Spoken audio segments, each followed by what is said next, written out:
That's not going in the tip, is it? Yes. How do you make money for nothing? What are you dropping off? Anything exciting? The answer could be hiding in the 20 million tonnes of household waste we throw out every year. That is a fishing rod habit. That's why entrepreneur Sarah Moore wants to get her hands on things before they hit the skip. I'm a passionate buyer, maker and user of old stuff, and I've turned that passion into a money-making business. I make new stuff out of old stuff and I sell it for a profit. And with some of the country's elite designers and makers. What do you think? I think it's beautiful. I bought you my washing machine. Oh, wow. She can transform her finds into desirable, What have you done? valuable, Oh, amazing. and let's hope, saleable items. That is one clever sandwich. If Sarah is successful, then she can hand the profits back to the very people who had no idea there was cash to be made from their trash. You're joking.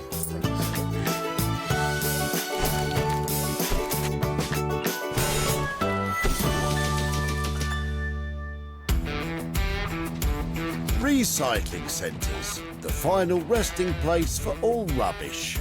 That is, unless Sarah Moore's about. Gloves are on. Let's get to it. Sarah's at the Whitley Recycling Center in Surrey, where thousands of items are chucked, dumped, and slung out every year. I quite like the look of your chair. I've not seen one like that before. She's got her eyes peeled for three things with profit-making potential. Some people have lovely rubbish, don't they? But don't think for a minute that you at home can do the same. Sarah is a recycling VIP. Round here, you have to make your own red carpet moments. Oh, what a diva! Oh, hang about. There are lots of goodies in Robin's boot. Hello. Hello. Ooh, got some interesting looking things in there. It's, yes, the contents of my father's workshop, which we are gradually getting rid of. Rusty screws. What are you going to do with those other than bring them down here? We've sorted out the good screws. Right. And this is just the ones that nobody is ever going to use. And that, yes. That's quite retro looking, rusty. Indeed. Any history of that? Do you know where that came from? I don't know where it came from. I know nothing about its history. Well, Robin, allow me to enlighten you. Known as a road danger lamp, they were commonly used to mark out obstructions caused by roadworks during the 1960s and 70s. Oh, look, it's got all the bits in it It's as still well. got the wick. You could say the road light was the precursor to modern traffic cones. This must be what students used to nick and stick on their heads. Can I have it? You may have it. Keep it forever. It's not your birthday, is it? It's not my birthday, but it might be my lucky day because I think there's just something about it that it can't go in the skip, can it? I'm delighted that it's found a home. You don't want 5,000 rusty screws, dear. I might pass on those. Nice try, Robin. It's got real appeal. Maybe a handbag. It's nice, yes. I'll be back in touch. Thanks ever so much. Right, yeah, cheers. That's the first item saved from the skip. As for the screws, you might want to cover your ears. Oh dear. It's so sad that things go into a tip when they are worth saving, but every single thing which goes to a good home pleases me. Well, Robin, prepare to be pleased. It's a lovely piece of old-fashioned roadside paraphernalia. I love it. It's got a good, strong look, and it's going to be made in something lovely. Well, let's meet the maker who can shine a light on this project. Mark Haig, mechanical mastermind. Mark uses his years of engineering experience to create one-of-a-kind sculptures from second-hand materials, although his true passion is robots. The thing I love about robots, I've always been a fan of science fiction and all those B movies when I was a kid and War of the Worlds and that kind of stuff, you know, it just took me to a different place. And robots seem to be very much a part of that. There's always a challenge. Every sculpture that I build has got a different challenge to it. So taking something that is broken and then making it into something that's desirable, that works for me. They say if it ain't broke, don't fix it. Well, that lamp definitely needs fixing. I just hope it'll be worth the effort.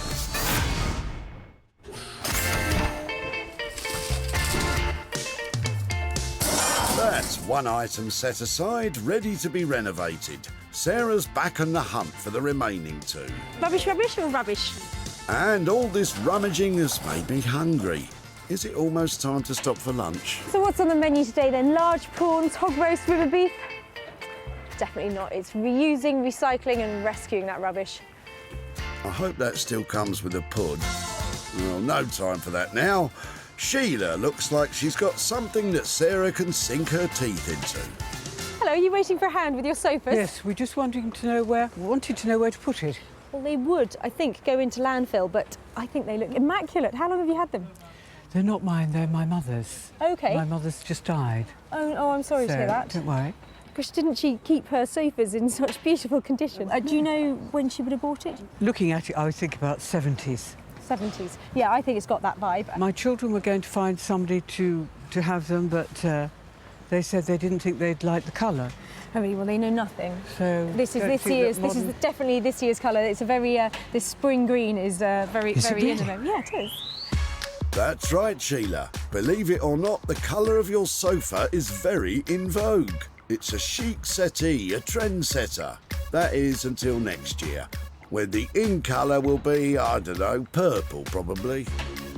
I think that the sofa is really stylish. So I think we might recycle the chairs, but concentrate on trying to do something with this. Wonderful. Lovely to see you. Wonderful. Thank you so much.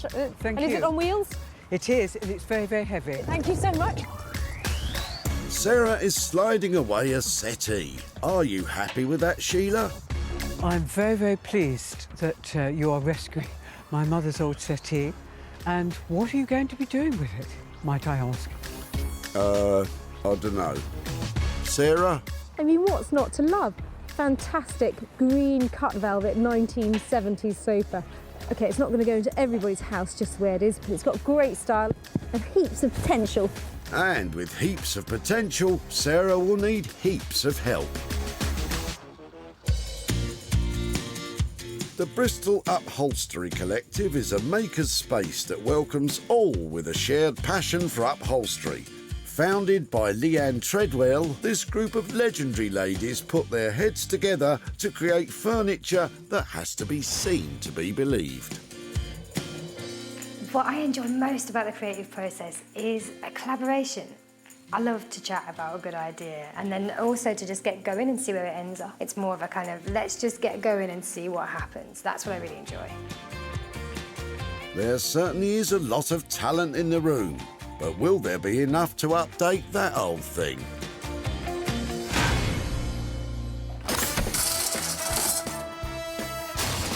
That's 2 items down. Whatever Sarah picks up next will be hers to work on herself. Right, anything exciting? What about Gordon now? Huh? Gordon the gopher. Gordon, that's Basil Brush. Yeah, that's what I meant. Couldn't you still use him as a puppet? Nowhere to put your hand. Ah, boom boom. Perhaps you'll have better luck with what Pam and Les are pulling out the back of their car. Hi there. Hello. I'm loving the look of your rubbish. Oh, What right. are you up to? We're just having a turnout. Right. Well, we've emptied the loft. Loads of stuff. Yeah, loads of stuff. Now, I'm looking for stuff, probably old stuff actually, that I can recycle. Yeah. What's in these cases? What might I like? That's blankets, all old blankets. Oh, they definitely are have a look there. at that. That would Yeah. be great. How long have you had this lot? About 10 years, I suppose, really, yeah. All those there. Now, they're not 10 years old, are No, they? that's more than 10 years, Yeah. oh, yes. Where do you think they came from? Oh, they came from Leslie's home, from his father. Probably Right. bought in about, I should think, when they got married in 1947, I think they bought those. These lovely grey ones particularly are just what I'm looking for. I've got a project in mind that I'd like to have a go Good, at them. yeah. So, Very can I take them away? Yes, of course, yeah. Yeah, that'd be lovely. Thank you so much. No Bye-bye. problem at all. Bye-bye. Sarah's got herself a bundle of blankets. But what does Pam think she'll do with them? Covers or cushions perhaps even, or something like that with some decoration on them. I just don't know. Well, these might not be everybody's cup of tea, but they are definitely mine. They've got pre-war written all over them. They're stunning, 100% wool, so these are a really good find. But whatever happens, they're not going to end up as blankets. And with that, Sarah's day at the dump is done. Mark will dust off the rusty road lamp. Leanne and the gang will give the 70s settee an update, and Sarah will aim to get a cosy return from the blankets. Well, that's it. The recycling centre may be closed, but I am definitely open for business. Those things are going to be amazing.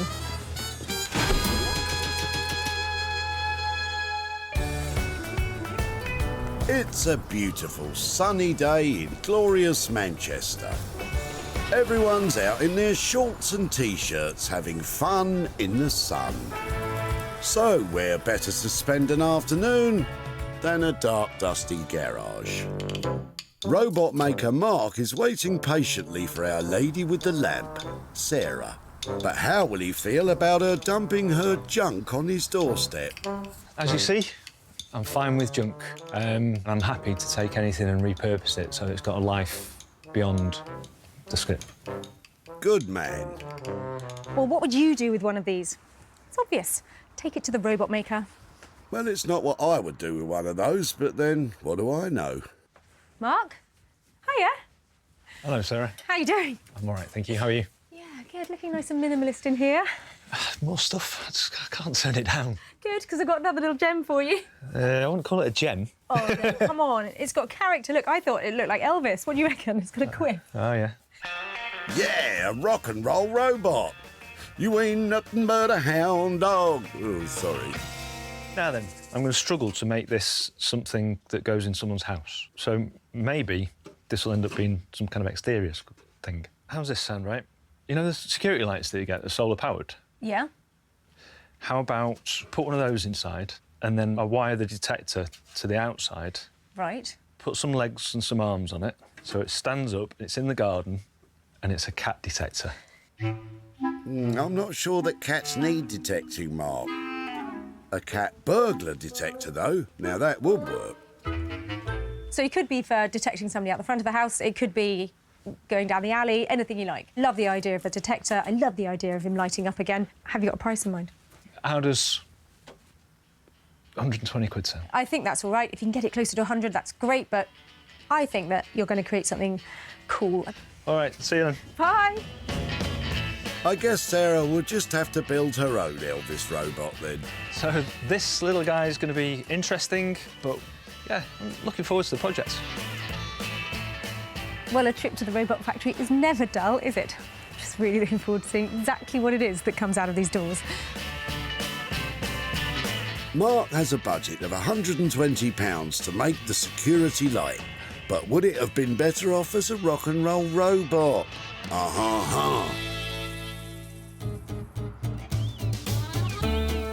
From Manchester to Bristol, birthplace of the infamous pirate Blackbeard. Isn't that interesting? Sarah has sailed into town with the 70s settee, hoping that Leanne and the gang can give it back its sparkle. I want Sarah to bring me something full of potential, and I don't know, it's something that we can really play about with. We'll see.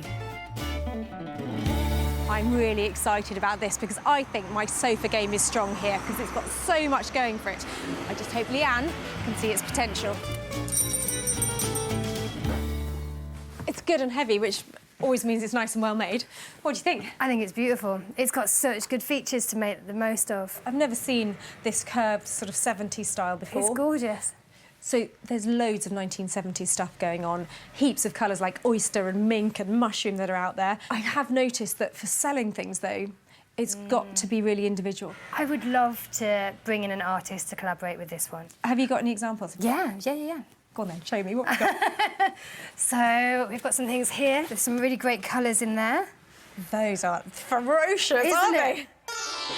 Whoa, that is bright. Although it does take me back to the 70s. I think I had a shirt that looked like that. I wonder what happened to it. And in terms of refurbishing this, because it's in great nick, presumably you're covering it rather than reupholstering. It's just a recover. I think it all seems very much in good nick. It's just getting the fabric on there and looking gorgeous. It sounds amazing. Can you give me a ballpark figure that you're aiming at for it? So I think we're aiming for about £750. It's just stripping it all back and pulling it all back on beautifully again. Sounds fantastic. I know. I'm really excited. Not as excited as I am. I mean, look at that. I know, it's gorgeous, isn't it? I love working with it. Really cool. Can you take that on then? Sure. Good luck with it. Tell me when it's done. I'll be down here as soon as I can. See you soon. It's goodbye to the stylish sofa and hey man to a psychedelic settee. I just love using lots of colours and working them all together, and this is just such a great opportunity to do that. Well, you couldn't ask for a better reaction than that, could you? I thought it was 70s. Leanne's going psychedelic. I am so excited. I'm a little bit scared. With a hefty £750 budget, Leanne will have to watch how she uses that fabric. Oh, it's made me a little bit dizzy. I'm going for a lie down.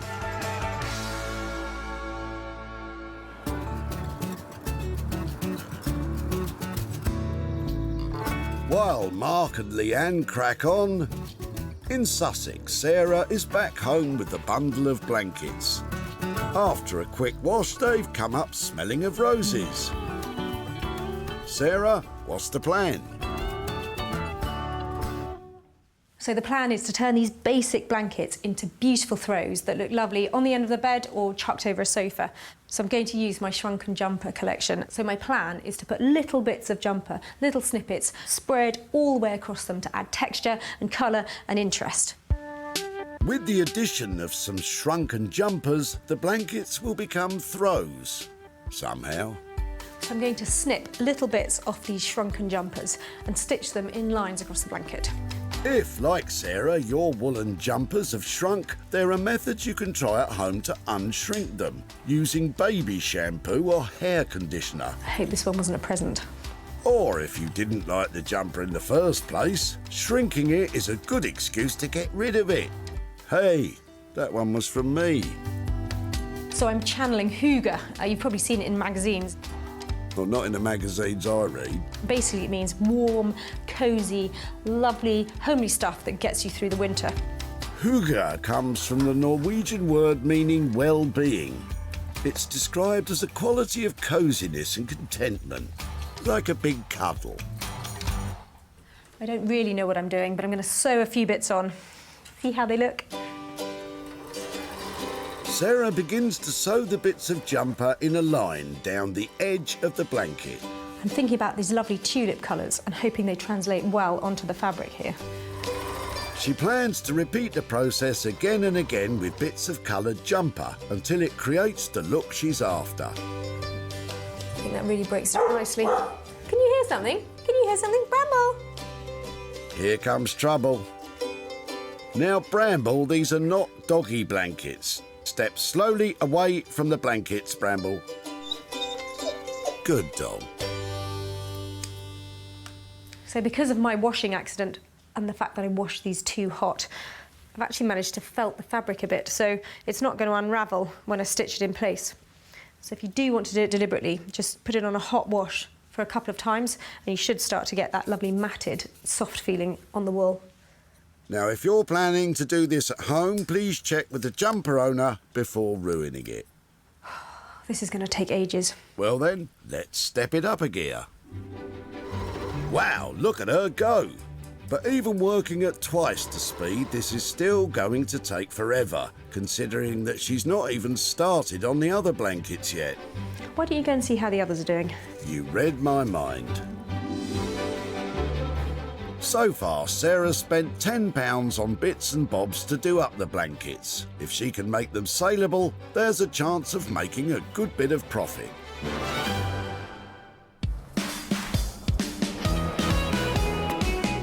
Back in Manchester, robo-guru Mark is ready to spruce up the rusty road lamp into a functional garden security light. Although if the idea is to frighten folk away, he should just leave it the way it is. What is that? Ugh! So I guess the idea is that I'm going to use this as the body of the robots that I'm going to build. There'll be some sort of motion detection system on it. I think I'll start to build it before I clean it. Ooh, are you sure about that? To begin, Mark searches through his mountain of odds and sods to find the right bits and bobs to make into a robot. So I need some feet with a decent spread on them, because this thing's going to end up quite tall and quite heavy. And then some kind of tubing to form the legs. He's going to end up a bit of a bandy-legged robot, but I am Mancunian, so we're all bandy-legged up here. Mark, that is an unfair representation of the good people of Manchester. Sort of, all right, mate, you know what I mean? You know what I mean, mate? That's bang on. Next, Mark drills holes in the lamp for the legs to fit through. What I'm going to use is one of my favourite building materials, which is threaded steel bar. Normally used to suspend ceilings, but it's a really good building material for this kind of thing. Mark doesn't mind drilling and cutting this lamp up, as it's not exactly in the best condition. Manufactured by Chalwin Limited, these paraffin lamps were mass-produced after World War II. Essentially, that's forming the skeleton. They became obsolete in the early 80s after the introduction of battery-powered lamps. So that looks like a suitable amount of bandiness to me. And the next thing is to start putting the tubes on there to form the legs. Mark measures out the tubing he's picked for the legs. Then it's out with the angle grinder to cut them to size. Mark is basing the design of his robot on old sci-fi B-movies from the 50s. So robots tend to have slightly thinner thighs than they do calves. Old B-movies often had them looking that way. B-movie robots were often depicted as terrifying mechanical monsters sent from far-off planets to destroy the Earth. Oh, watch out. Here comes... a bandy Mancunian robot. Run for your lives!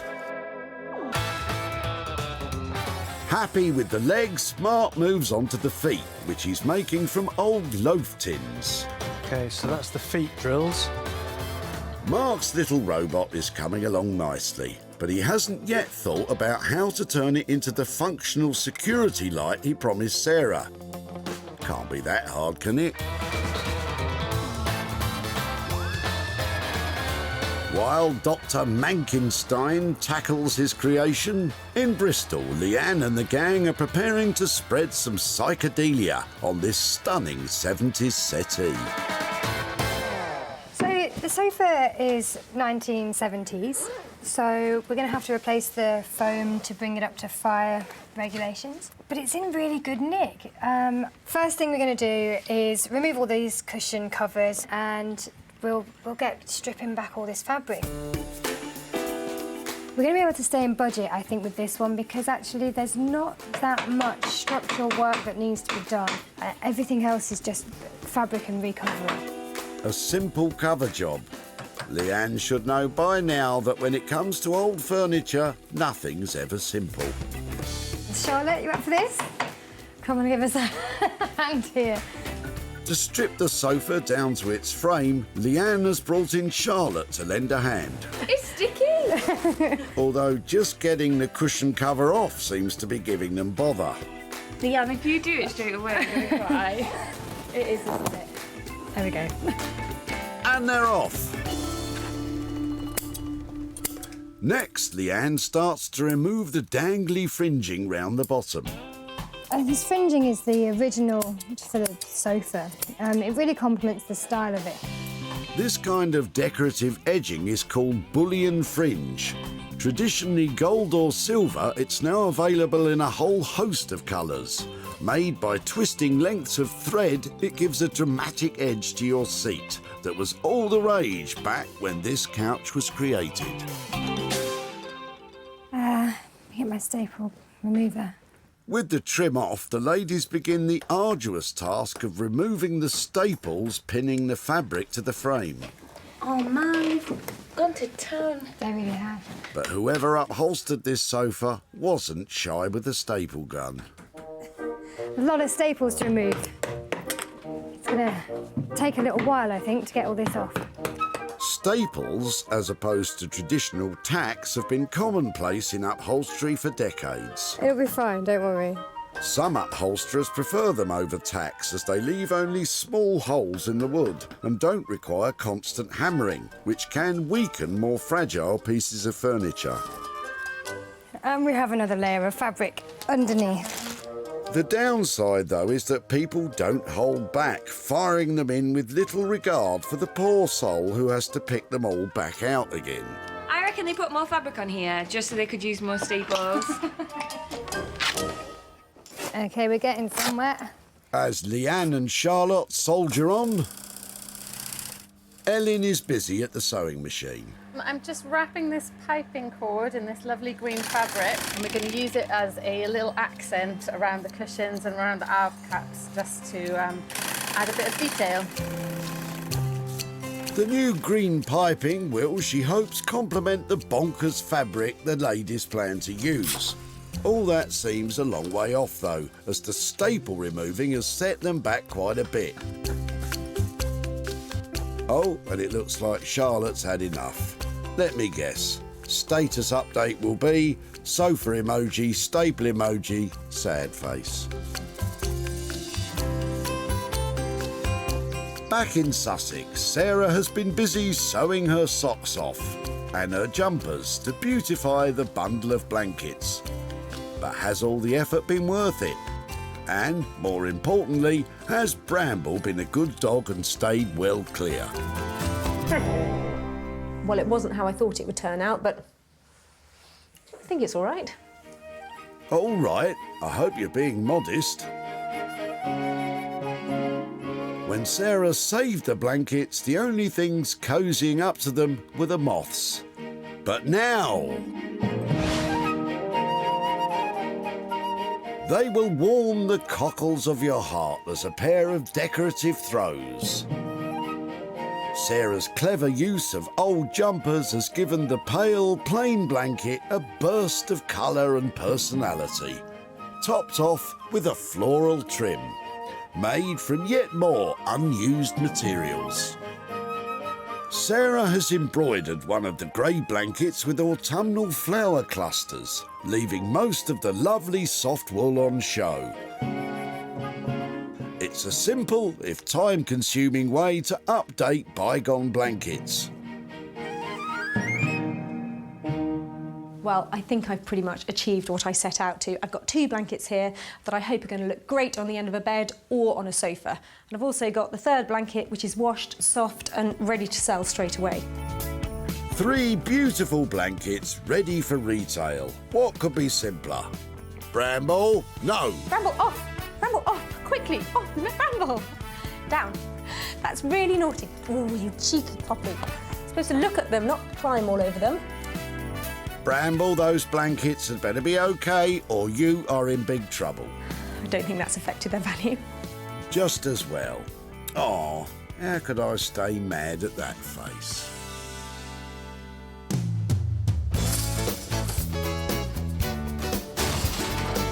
Hi there. When Sarah met Pam and Les at the tip, she loved the look of their luggage. What's in these cases? What might I like? That's blanket. The blankets had a bit of history. Probably bought in about, I should think, when they got married in 1947. But Pam was happy for them to be given a new lease of life. It's going to be something, covers or cushions perhaps even, or something like that with some decoration on them. Well, you weren't far off, Pam. Sarah took pictures of the blankets and uploaded them onto social media to try and find some buyers. And it wasn't long before she found an interested party. A good start. But did Sarah manage to shift the lot? Sarah's in Godalming in Surrey to show Pam the new look blankets and hand over the profit. Hello there. Sarah. Hello. Hi there, nice to see And you. How are you doing? I'm very well, thank you. And you? Yes, very well. Thank you. Beautiful garden. Yes, my husband does all that. Isn't it lovely? It's lovely, it is lovely, yeah. So why were you chucking out all that stuff at the recycling centre? Yeah, it was for father-in-law's and he moved down with us. We'd already given a load of blankets to the Salvation Army and they got left behind. So I worked on them and There were a couple that I thought were really beautiful. There was a white one and one of the old grey ones. I've got some pictures here to show you. Oh, right, lovely. So, this is how it ended up. Oh, that's lovely, yeah. The white one, I edged it and added lots of just recycled old jumper that's details. Lovely, yeah, that's great. Do you approve? Yes, I do, very much so, yeah, they're lovely. I put some pictures up on social media and they have been bought. Oh, lovely. So they've gone off to new homes and I've got a little bit of profit here. Thank you very much. I've got £110 here. Gosh, as much as that, oh, lovely. Thank you very much, thank you. Is that a bit of a surprise? It is, absolutely. I didn't expect this at all. Oh, no, that's lovely. Any idea what you might do with £110? Well, probably what we're going to do is buy something in memory of the in-laws, sort of something, probably a rose or be something anyway to say, well, that was theirs, rather than ours. Is that all right? Yeah. Oh, that's fantastic. That's just the perfect ending for me. So lovely to catch up. Yeah, Thank you ever so much. Thank you so much as well. Thank you. Sarah spent £10 on her project. The embellished blanket sold for a total of £120, meaning Pam has £110, which she'll use to buy something in honour of her in-laws. Lovely.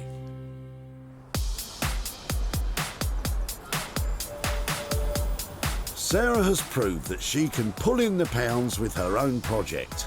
She's back in Manchester to find out if her road lamp security robot can be just as profitable.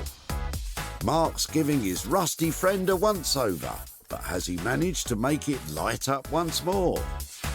It's alive! So I'm really happy with him.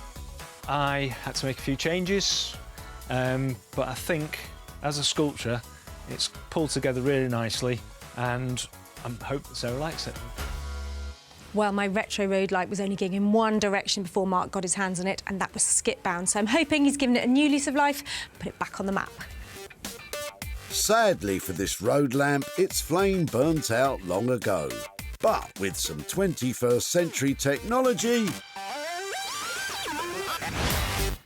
it's back. As an all-singing, all-dancing security cyborg. Mark has cleverly incorporated a state-of-the-art solar-powered security light into an old teapot with motion detector nose and floodlight eyes. The sculpture has been sealed so it's completely waterproof, perfect to plonk in the garden to scare off any unwanted visitors. It's been pack tested and complies with all UK safety standards, as well as looking pretty cool. But is it what Sarah was expecting? Oh, Mark, you've been busy. How are you doing? I'm very good, thank you. How are you? Yeah, very well. Oh, he's got personality. That wasn't what I was expecting at all. Wow. So is he motion sensor then? Yeah. What have you done? How did it go? When we originally discussed, this was going to be the sort of the head and the body of the robot, wasn't it? Yeah. And I was at a shop and I found this sensor. Yeah. It just looked like a face to me. Yeah. So as soon as I saw it, I thought, I need to build a head. So this is a teapot, and then I sort of put a hat on him so that when the rain drops down, it doesn't hit onto any of the electrics. But I have actually sealed everything anyway. OK, you've definitely gone the extra mile, haven't you? It's bigger than I was expecting, and I find him really appealing. He's got a very friendly look. So, he has. Yeah, brilliant. What's he called? He's called Chelwyn.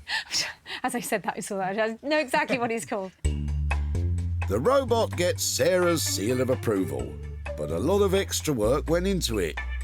How did you get on with the budget, Mark? I think we talked about 120 or something for the budget, I think. Yeah. The lights were a bit more expensive. I reckon sort of another 30 quid on top should cover it. I think 150 quid. He's really decorative and unusual. I think I'm going to make some money on that. So, yeah, brilliant. Well done. It's a little over budget, but with a lot to show for it. So I'm really relieved that Sarah liked it. I'm glad that it was unexpected, and hopefully she'll be able to sell it. Well, I sense I might be onto a bit of a winner there. Mark's done a fantastic job. That's way bigger and better than I expected, and that will really help in sending him off to a nice new home.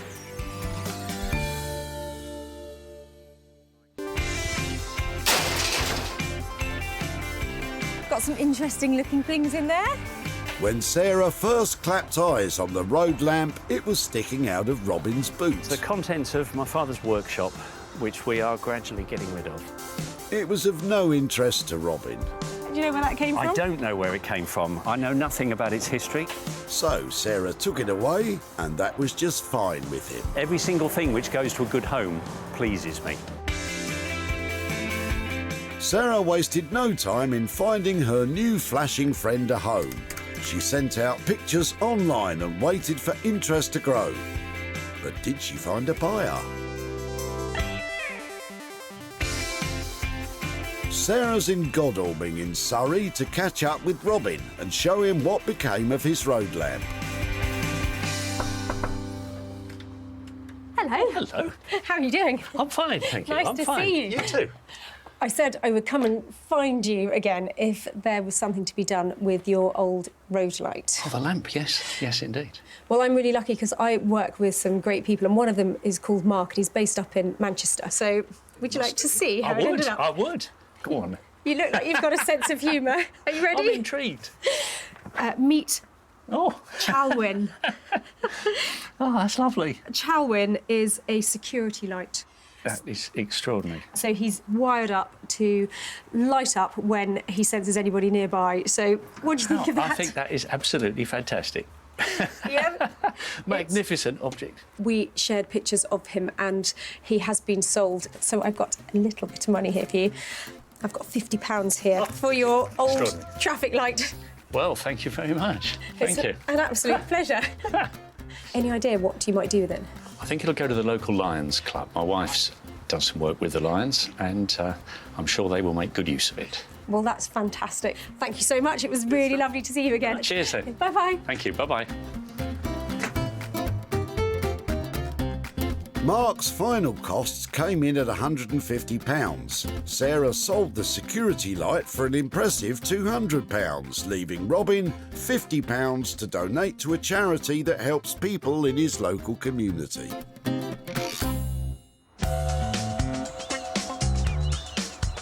That's 2 items now bringing in the bucks. Sarah's back in Bristol to find out if Leanne was able to capture the spirit of the 70s in the old settee. Stripping that big thing was a mammoth task, and I imagine the rest of it wasn't a walk in the park either. This has been a great project. We've worked really hard on it, and it's been a bit of a labour of love. I really hope Sarah likes it. I always get really nervous if I'm picking up a sofa. They are big ticket items and they have to be perfect if they're going to sell at a profit. So I can't wait to see what the girls have done. I'm hoping for bells, whistles and frills. When the sofa was saved, everyone agreed that it was a nice colour. It just wasn't colourful enough. Groovy, baby, yeah. Leanne and the team have really outdone themselves. To complement the funky psychedelic fabric, they've thrown in an assortment of vibrant colours and textures. Luxurious short pile velvet now adorns the backrest and seat cushions, with sleek and silky lime green satin jumping out from the armrests. Every inch has been expertly upholstered, with a few extra throw cushions popped on top, adding even more to entice the eye.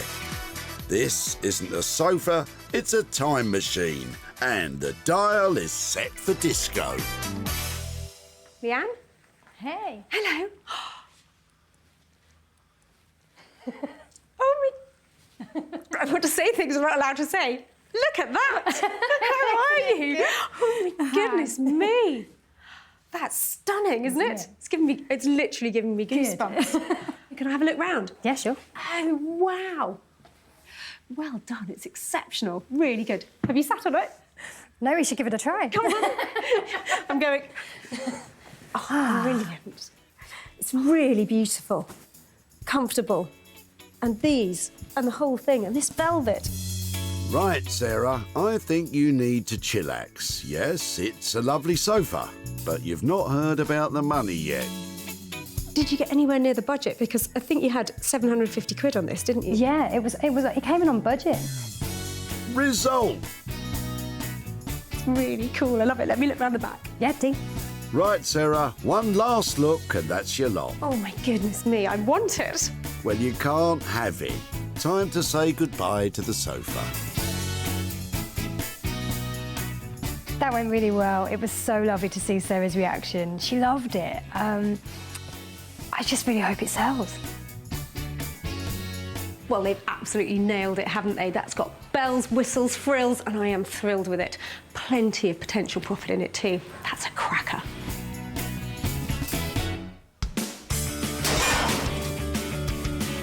Hello, are you waiting for a hand with your sofas? When Sarah caught Sheila before she slung out her sofa, she had to know more. Do you know when she would have bought it? Looking at it, I would think about 70s. Sheila thought nobody would take it off her hands. My children were going to find somebody to have them, but they said they didn't think they'd like the colour. Sarah was on hand to wheel it away, leaving Sheila wondering. What are you going to be doing with it, might I ask? Sheila, you wouldn't believe me if I told you. Sarah put her salesperson trousers on and got to work. Shifting a big-ticket item like that is no mean feat, but with the help of the internet, she sold it to a private buyer. But for how much? Sarah's in Hazelmere in Surrey to show Sheila the transformation and hand over the profit. Hello there. Good morning, Sarah. How are you? I'm very well. How are you doing? Lovely to see you. And you. I have been really excited about coming back to show you what happened to your sofa. So I know it was your late mother's sofa, Yes. and she'd obviously looked after it beautifully. Did you have any thoughts about what we might do with it? No, I didn't really, no. I've got some pictures to show you how it ended up. Wonderful. Your sofa do. now looks like this. That's amazing. The girls chose a beautiful fabric by a designer That's who... amazing. Do you like it? You'd never recognise it, would you? My mother, bless her, I'm sure she's looking down from heaven, and she would absolutely have adored it. That is such good news. So it has sold, and I've got some profit to give to you today. My goodness me. I've got £235 there for your sofa. That's for you. My goodness, that's absolutely wonderful. Thank you so much. It's a complete pleasure. What might you spend the money on? I haven't really got a clue. Not a clue. Excellent. Terrible thing to say, isn't it? Well, I hope you have time to ponder, and then if you do something lovely with it, then while you're doing it, think of us. I certainly will do. Excellent. I certainly will do. And thank you once again. Oh, total pleasure. Lovely to Bless see you. you. Thank you. Lovely. Bye-bye. Lovely. Leanne and the gang came in on budget at £750. With a phenomenal sale of £985, Sheila has £235 to, well, I'm sure she'll think of something eventually. Sarah has saved, sold and celebrated. 3 items that would have otherwise been dumped and lost forever have all been turned around and given the chance to live again. Well, with some imagination and lots of hard work, we've transformed 3 tip finds into cool, original items. And what's even better, they're all off to new homes too.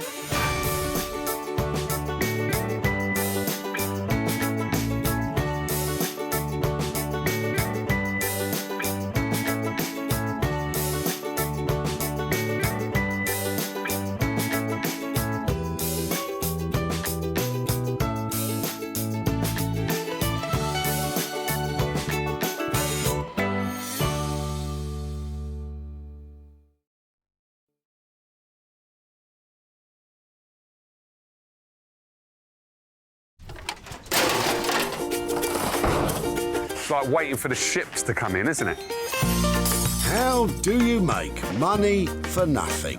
You're throwing this away as well? The answer could be hiding in over 20 million tonnes of household waste thrown out by us every year. This is nice, though, isn't it? That's why reclamation expert Jay Blades wants to get his hands on things before they hit the skip. I've been a builder, I've been a philosophy student, and now I'm a furniture restorer. So I know more than most about transformation.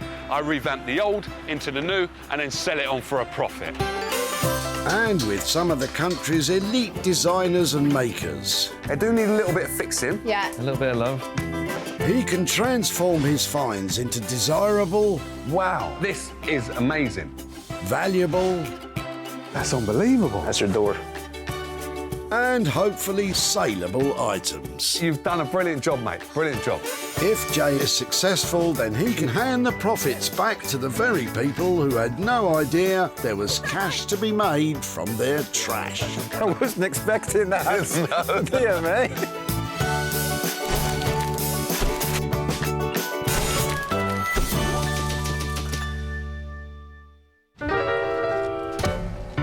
Welcome to Walsall Recycling Center, a lively scene of hustling and bustling, where Jay is on a mission to turn your trash into hard cash. Now look at this. It's super busy. I don't know why I'm talking to you guys. I need to get out there and find some gems. But before you make a beeline for your local tip, take note. Jay's been given special permission Got anything, any junk. to seek out 3 items that he can reclaim, revitalise and sell on for a profit. What are you throwing away? First to catch Jay's attention is David, with a piece of furniture on its last bobbing legs. Now, that looks nice. Hello. Oh, let me give you a hand. Oh, cheers, thanks. Thanks very much. How you doing? I'm Jay. Hi, Jay. How you doing? Yeah, good. So, obviously, you're throwing this away. Correct, yeah. And why? Mum's moving with us to Somerset, so we decided to get rid of all the stuff in the house. That's about 50 years old, so... So you remember this as a child, then? 50 years ago, I guess, yeah. Right. There's just only a certain amount of stuff we can keep, you see. So Mum doesn't mind you throwing it away? No, not at all, no. It's been stuck in the garage at the back for years, but good craftsmanship in those days, by the looks of it. No, it was. And look, it's still solid. Obviously, you've got that split in there and that split. But that's not a problem at all, actually. I do like it a lot.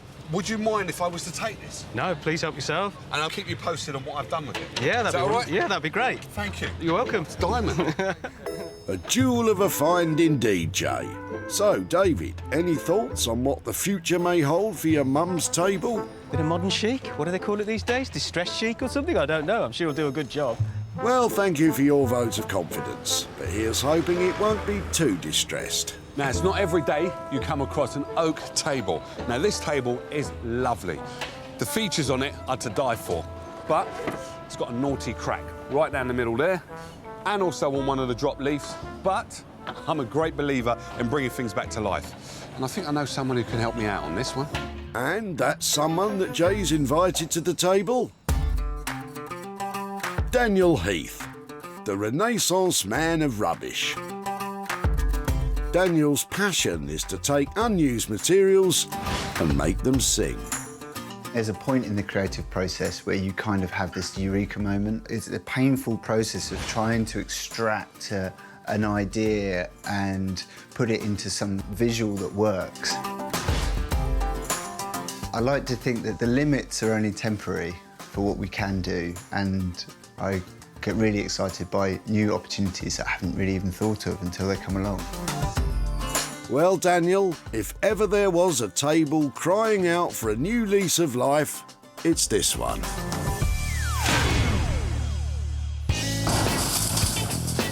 With one item safely tucked away, Jay's back on the lookout for enterprise number 2.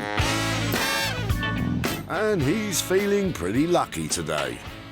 Just found a tub of money. That's a bit too easy, isn't it? Right, let's go and find some real items. Good idea. Perhaps David can deliver with his trunk full of junk. How we doing, mate? Yeah, not bad, not All right. bad. Yeah, So not do you good. have the seats to go with them? I do, but these weigh an absolute ton. They're soaked to the skin. Oh, Yeah. Wow. Where they been outside? Been in the garden for all summer, really. Well, let me have a look at those chairs. Yeah. Have a look at that. Yeah, they used to be 4, but the other 2 broke. But these. The other 2 are broken? Yeah, I chucked them away a long time ago. Yeah. Well, you like the look of them then, do you? I do like the look of them. You can tell that they've been outside because that's starting to lift. Oh, yeah, that's just basically where the glue is. Yeah, yeah, expanded. But they're still solid, so Yeah. that's it's brilliant. Varnish has come off. Yeah, well, I did try and break them up before they came out.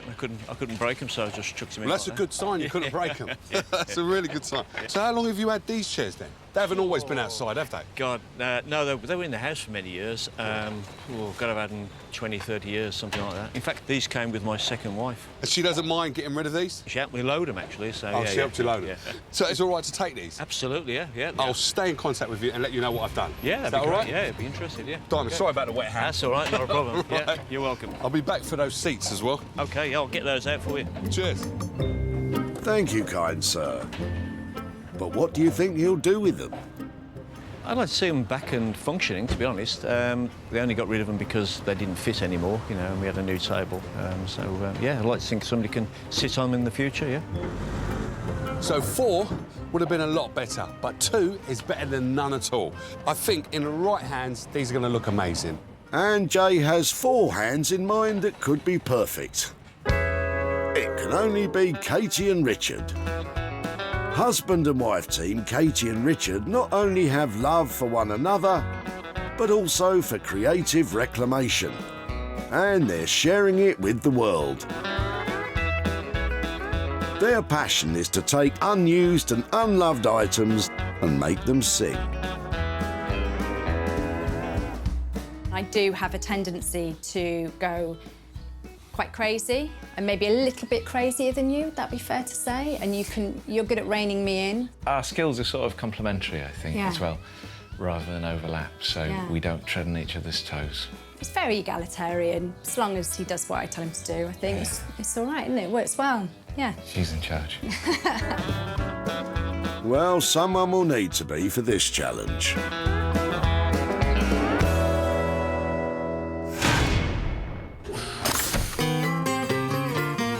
That's 2 items gathered, tagged and loaded onto the money for nothing wagon.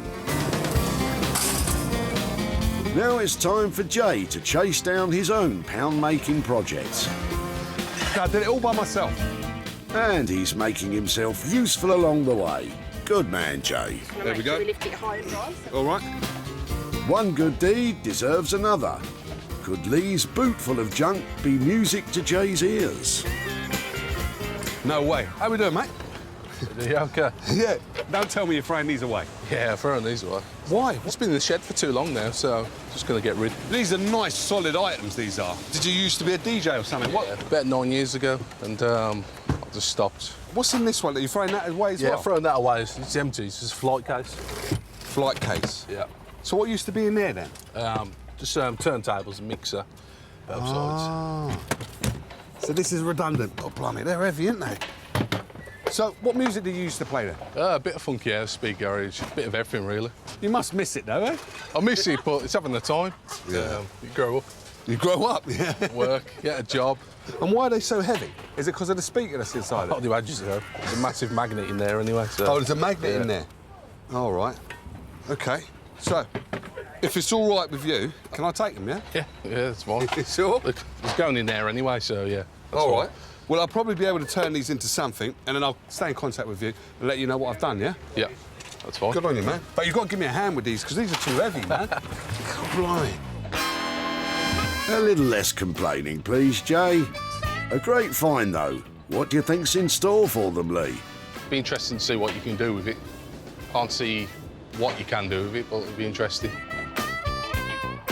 So these are so cool. What we've got is a massive long flight case and 2 industrial speakers. Now, they are heavy, just take my word for that, but I'm really excited about these ones. I think I could turn this into something amazing. That makes it 3 items banked. Daniel will take on the table. Katie and Richard have the chairs to transform. And Jay will work his magic on the old DJ kit. Now, that's it, done and dusted. Got 3 good items in the bag. Let the games begin.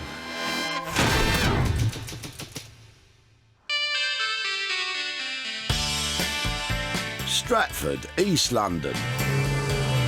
This area has seen extensive transformation in recent years. which makes it the perfect spot for Daniel's workshop. Hopefully he's going to like it, even though it's falling apart. But it's a heavy lump, so I need him to give me a hand. So there we are. So, it's all right, isn't it? It's all right. It will be. It will be, yeah. Let's get it in on the bench. Yeah, let's have a proper look at it inside.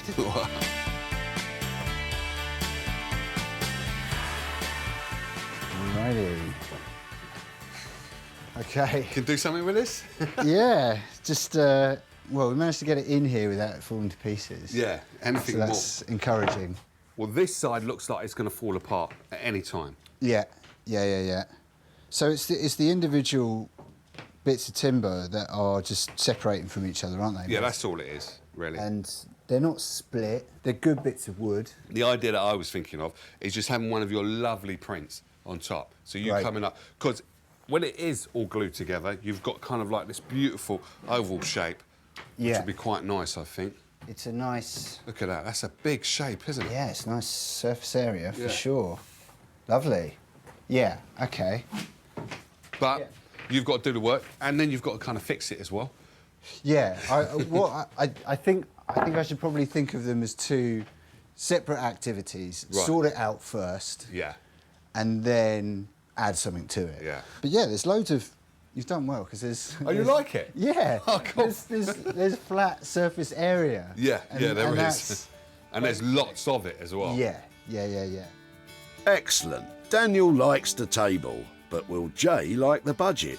If I can have 400, then I know that I can do the work on it properly. Yeah. And get it really, really beautifully put back together. Yeah. Then with a real signature print on the top, and do something special with the underneath as well. So basically, what you're saying to me is you're going to fix it, you're going to make it look cool, and you're going to make my job selling it easier for £400. Yeah, I think so. Stick it there, mate. I'm going to get in there quick. Absolutely, Jay. You know a good deal when you hear one. Jay's left me quite a good project, I think, because it's made of really good material, but I'm yet to discover to what extent, you know, it's wonky and it's falling to pieces, basically. Now, Daniel seemed really pleased to take on that old rickety table. Now, for £400, he's going to turn it into something amazing. I just can't wait to see the results. Daniel has agreed a budget of £400 to transform the table. Jay is leaving him to decide on the vital print design which could make or break this project.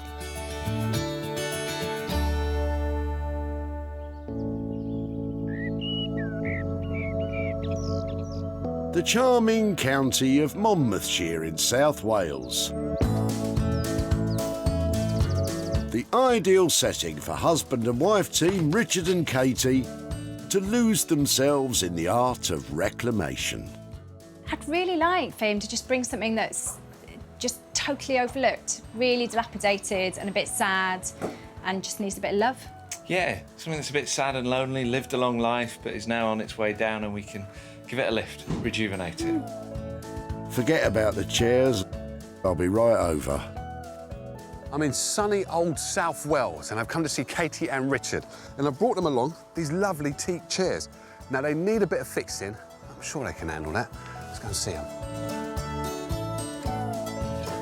How are we doing, guys? You all right? How you doing? Hi. Oh. Wow, look at these. Got something for you. Okay. Excellent. Do you want to grab Exciting. one? Cool. Oh. Let's have a look. Nice. How you doing?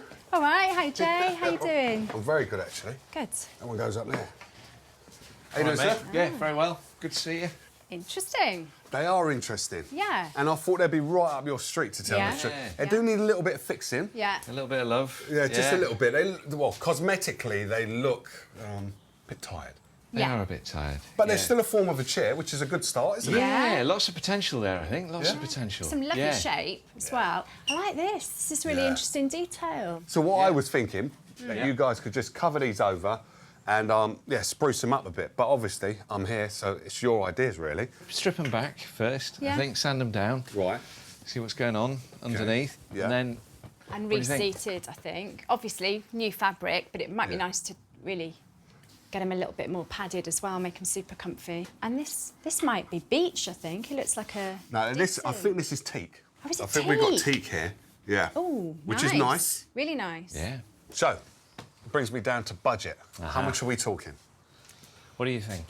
Well, I think we can probably do the pair for 150. Cool. Yeah? 150. So that's fixing them, making them structurally sound, as you said, Richard. Yeah. And then new padding on the top, Yeah. fabric, and obviously all these scratches and all that. It's going to look a bit better than it is now. Absolutely, yeah. We'll sand them down and put a little bit of And treatment maybe on the wood. and a little bit of paint here and there to pick out the colours of whatever material we use. That's what I like to hear. Are we talking your language? You like a bit of colour? I love a bit of colour. Not a lot, I love colour. So 150, we got a deal. OK, lovely. All right. Nice Thank one. you. Thank you. Cheers. All right, enjoy. Have fun. Thank you. See you later. Bye. Deal done. Happy, guys? We asked for something that was a bit sad and in need of repair, and that's what we've got. But I'm really chuffed. You chuffed? Me too. There's a lot we can do with them. Be nice to get stuck in. Well then, we won't hold you back any longer. I'm well chuffed that I brought those 2 chairs down to Katie and Richard. Now, they mentioned a bit of colour, and you know that's right up my street. I just can't wait to see what they do with them. Katie and Richard's transformation budget is £150. It sounds like they've got what they wanted, but perhaps they should be careful what they wish for.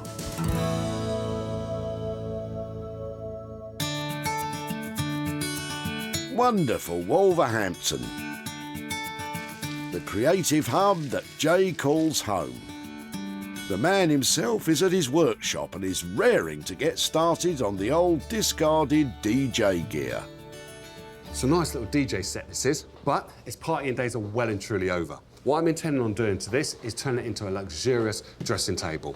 Now, when I open this up, basically, this tells me it's a dressing table because you've got compartments here and storage. On the back there, it's just going to have one long mirror and with some lights, simple. Add the legs on, give it a height. Then for the speakers down below, I'm going to turn those into bedside cabinets. So you'll have a whole bedroom suite set. That's cool, isn't it? Too cool for school, Jay, or even the bedroom. First things first, what I have to do is clean this and just get rid of all the stuff I don't want in here and tackling the outside as well. Because what I'm going to do here is I'm just going to give it a uniformed colour, but really make a feature of these corners.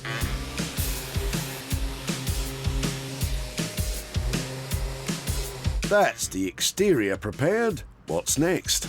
So what I'm going to do now is start to rip out some of this foam and basically give me a chance to actually get in there and get all this dust and sand it a bit better. So that's both of them rubbed down, ready for the primer. So the mirror part and also the dressing table. But before I do all of that, I'm going to measure out for a lid base. And what I mean is this kind of bit of lid, and it's going to cover up all of the stuff that you've got inside it. So you don't really want it to be on display, you know, all your messy stuff. Have a hole in there, put your finger in, lift up the lid, and there you go. Measure twice and cut once. So just measuring up again, make sure I've got it perfect. Good man. We like a bit of perfection around here. So I've got a number of these that I want to cut, and what I brought out is the big boy saw to just save on the arms. And speaking of which, a gentle reminder to save other parts of the body by wearing a dust mask and eye protection.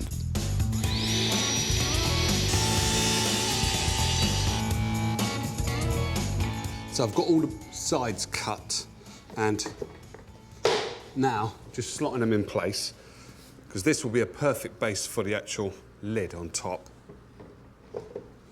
And it just makes it look a lot more neater. And then obviously, once I've got a bit of paint on there, that's the same colour as the inside, then should all go according to plan. Shoulda, woulda, coulda, Jay. Let's not get ahead of ourselves. But I have to admire your optimism. So now I've taken the sides out, you can see the compartments working really well. Just need a splash of colour, lids, legs, back, mirror, lights. God blimey, there's a lot to do, isn't there? There certainly is. You'd better get those sleeves rolled up. And with £26.50 spent so far and a lot of work still to be done, you may be running the risk of having to give yourself a bit of a dressing down.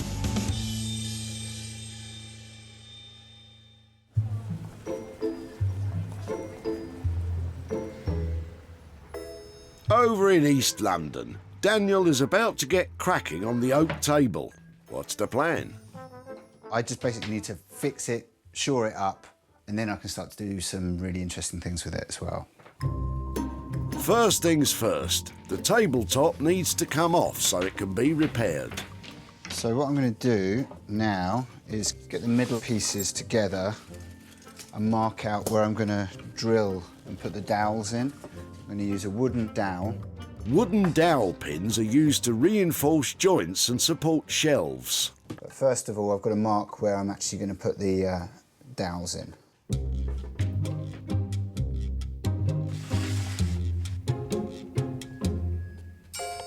So I've got this tool, which is basically a guide for doing my dowels. So it will just make sure that the dowels are in the same height on both pieces of timber so that they'll marry together. Ooh, very clever. So they seem okay. Calibration confirmed. Lashings of glue now required.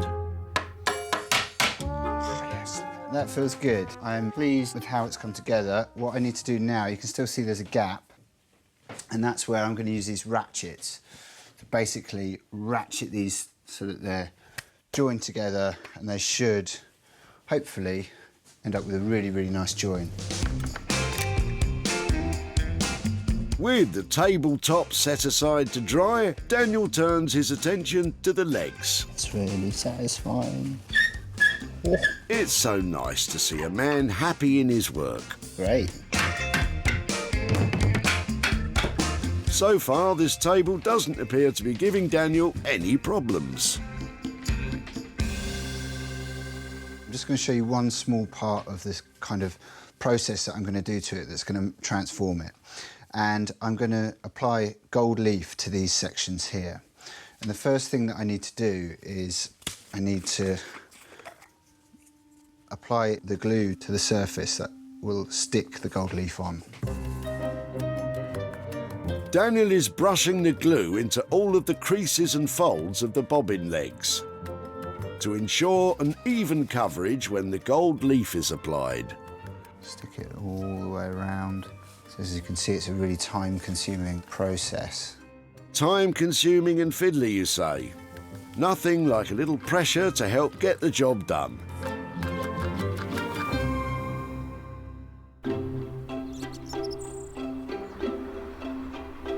In South Wales, Richard and Katie have pulled up a couple of chairs.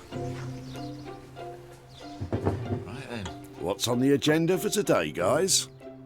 The first job, as ever, is to sand them down. As you can see, they're looking a bit weary. So we want to strip the wood right back, and then we can oil it and make them look really beautiful again. I'm going to take a look at the seats. They're not too bad pad-wise, but I think we need to replace all the upholstery because it may be that they're damp and a little bit old, a bit smelly. So I will take all this apart, probably use the original board and then reupholster them and choose some nice fabric. And also we need to pick some paint colour if we use colour that works with the fabric. So we need a bit of time to choose carefully, I think. Yeah, bring them back to life.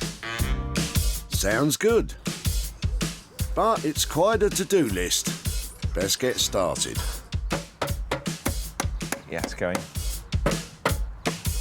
That'll do for now, and I think it's going to shake a little bit once you sand it. And please, folks, like Richard, make sure you always wear a protective mask when sanding. It'll put a smile on Katie's face. Yeah, I think Jay might be right. He thought it was teak under here. Yeah, it's looking like teak, isn't it? It's not dark. It's not pale enough to be beach. No. It's lovely. Yeah. Grain's really nice. So let's have a go at a leg. Confirmation of teak is good news. Teak furniture is amongst the most expensive. And why? It's sought after for its elegance and its durability. rather like myself. We're probably going to put a bit of paint on these chairs just to pick out a few details. So I'm going to have a play with some colours just to get an idea of what we're going to use. With progress made on the chair frames, now is a good time to step inside a world of fabric. So this is my magic fabric basket. So I'm just going to have a little look and see if we can find anything that might work for the chairs. So we're going to need something that's fairly hard wearing, aren't we? That's a good weight. That's good. Oh yeah, that's nice with the pink. You know what's quite nice about this? It's got a bit of humour to it. The You know, if idea you're of going to... sitting on a cactus. Yeah, look at the colours in that. That's amazing. I love that fabric. It seems the guys are having far too much fun. Time for Minnie to jump in and help move things along. This one? What do you think? Say meow if you like it. No. Well, Minnie wasn't much help, but the perfect fabric is in there somewhere. Time for Katie to focus on the seat pads. I want to keep the wooden base, and I'm just going to take off all the covering, all of this slightly manky material that we've got on that we're not going to use. See what's underneath. This is chipboard. You can see straight away that it's suffered a bit of damp. Might be salvageable, might sand it up a bit and just see if the damp's penetrated it. We might have to replace the wooden base as well. After a good start, it seems the chair is giving up some unwanted secrets. Perhaps converting these chairs on a small budget won't be so easy after all.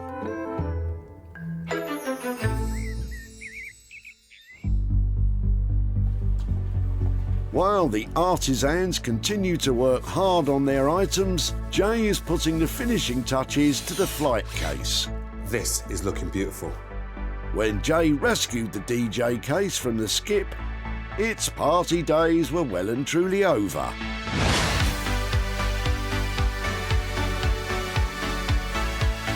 Fun, functional and well and truly funky.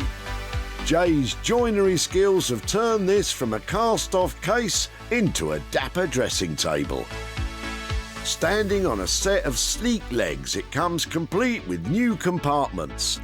Alas, the speakers didn't make the grade, but Jay put all his focus into the case, and the dressing table can now play its part in many more nights to come. Happy, Jay?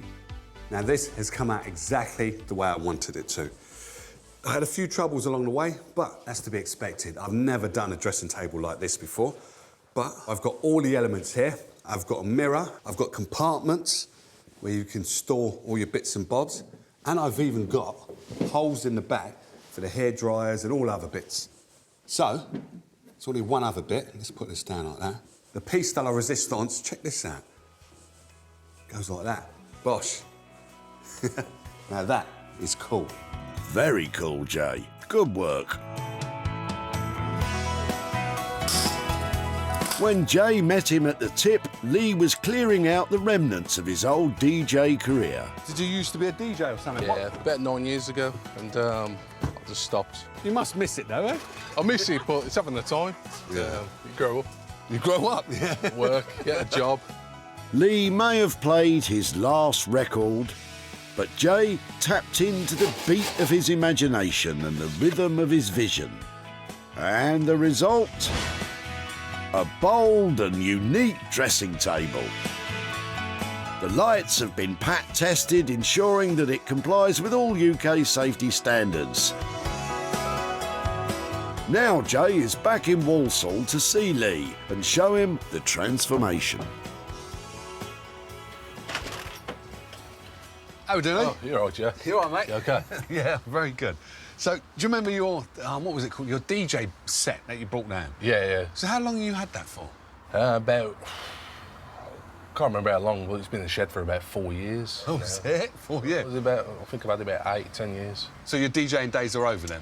Yeah, definitely over. Well, I took it on myself, that flight case that you had, and the speakers. I didn't do much with the speakers. As a matter of fact, I didn't do anything with them. But what I did with the deck was that. Turned it into a dressing table. So what you've got, these are 3 compartments. You lift them up and then you put all your storage in there. That looks good, that does. And then you've got your mirror there where the lights, you can change them, and this LED. That's pretty good. You like that, yeah? Yeah, yeah. But the sad thing is, I think it's cool, you think it's cool, but no one's bought it. No one's bought it yet? No one's bought it yet. Yet. And that's the word I like to hear, because basically, I will get this sold, and as soon as I do, I'm going to send some money your way. Awesome. Is that all right? Yeah. Nice all one. right? Cheers, Jay. You take care Nice now. one, you take care. All right, mate. See See ya. you later. Now, Lee was impressed with the transformation, but we didn't sell it. Now, I'm a little bit gutted about that.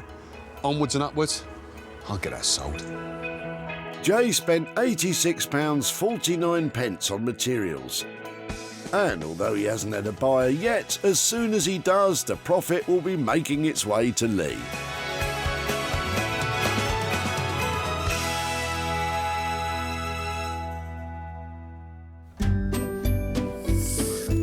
In East London, Daniel is giving the table a final polish in preparation for Jay's arrival.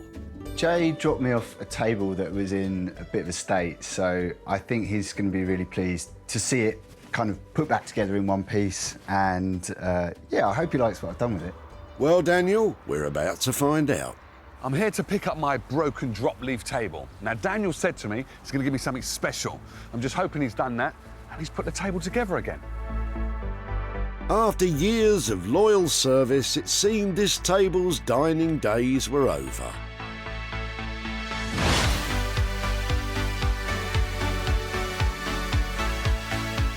But now, it looks good enough to eat your dinner off. To turn the fractured furniture back into something functional, Daniel toiled day and night to repair, restore, refresh and renew the old table. His show-stopping design was printed directly onto the reconstructed top, creating a real centerpiece. The imitation gold leaf on the beautiful bobbin legs enhances the classy feel of this luxurious table.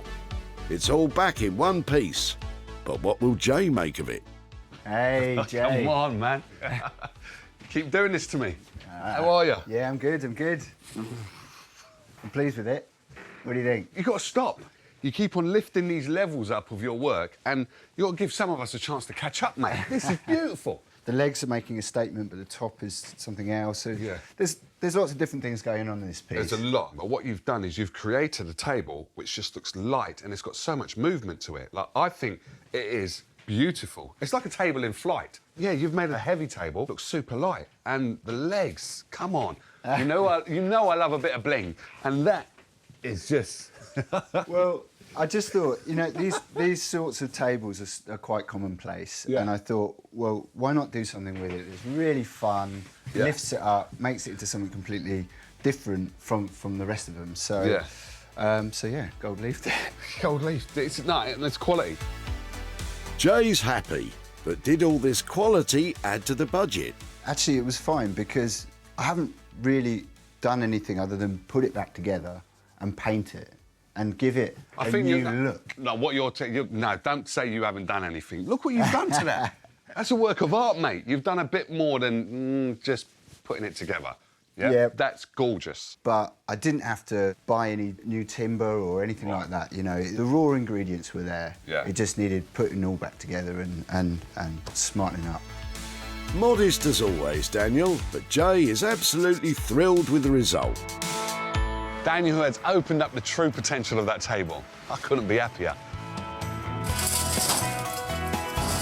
The oak table belonged to David, who was optimistic for its future. Bit of modern chic? What do they call it these days? Distress chic or something? I don't know. I'm sure he'll do a good job. Distressing? No. Stunning? Oh, yes. You said it, Daniel. And it didn't take long for a private buyer on Daniel's social media to agree. Now Jay is on his way to see David to hand over the profit. Hello, Dave. Hello again. How you doing? I'm well, and you? I'm very well, Good. So how you been then? Yeah, not too bad, not too bad. So do you remember the table you brought to a recycling centre? We were actually emptying Mum's house. OK. Because she's moving down here with us to Somerset. Yeah. And my dad was a real hoarder. We lost him a couple of years ago, and we couldn't keep everything. Right. So you guys were there and took it away for us. Right. Well, it was a good solid bit of timber and a beautiful table, even though it was broken. And took it down to London, East London, to a guy called Daniel Heath. And he worked his magic on it. And do you want to have a butcher's? What he done? Yeah, absolutely. All right, look at that. Wow. Oh, my word, that is amazing. So all of that, what's on there, is his own design, and he's printed it on. That is amazing. And I thought my dad had really bad taste in furniture. No, he's got good taste, because that table was beautiful English oak. Was it really? Solid. That's incredible. That is absolutely amazing. Wow. Well, I'll tell you what, someone else thought it was incredible and amazing. OK. So much so that it's been sold, and I have for you £325. Oh, my God. Wow. That is incredible. My mum's going to love that, because I'm wanting to go away on holiday this Christmas. Right, yeah. So, there we go. It's my mum's table, and right. her and Dad bought it. OK? Sorry, yeah. It's cool. Yeah, it's incredible. Yeah? Amazing. Absolutely amazing. She's going to love it. No, that's good. And as I said, your old man, he had brilliant taste because the table was good, and it looks good, and so much, someone's bought it. So incredible. It's going to keep it full circle. Thank you so much. Right? That's just amazing. No, thank you. Wow. And Brilliant. tell Mum I said hello. I will. All right? Thank you so much. You take care now. Take care then. Thanks. Bye. Bye. I think David was impressed with that transformation and the emotion that he showed because it was his father's table. Now that was touching. And the money's going to his mum so she can have a nice break. Brilliant. Daniel charged £400 to transform the table. The table was bought for £725, leaving a £325 profit to go towards David's mum's holiday.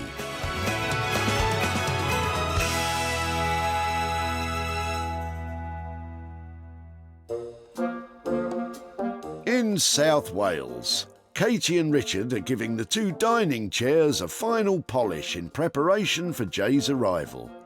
There's something a little bit unusual about them. They're quite fairy tale-like, and I don't know whether Jay goes in for fairy tales, but we do. Well, guys, we're about to find out. I'm in South Wales to see Katie and Richard, and I want to know how they got on with those wet dining chairs. Hopefully, they've dried them out and done them up a treat. Damp, damaged and about to be dumped. That was until Jay delivered them to Katie and Richard.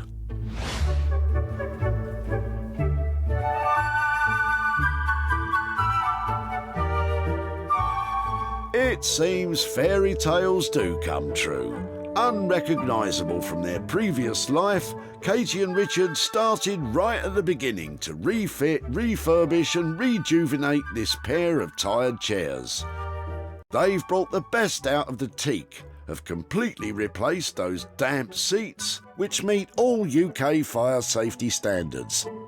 Katie and Richard hope the new look will give the chairs the happy ever after they deserve. But what will the boss think? How are we doing, guys? Are you still working on them? No, not these. Oh. Now that's nice, isn't it? Thank you. Yeah, you like him? Yeah, I do like them. Excellent. Pink and brown.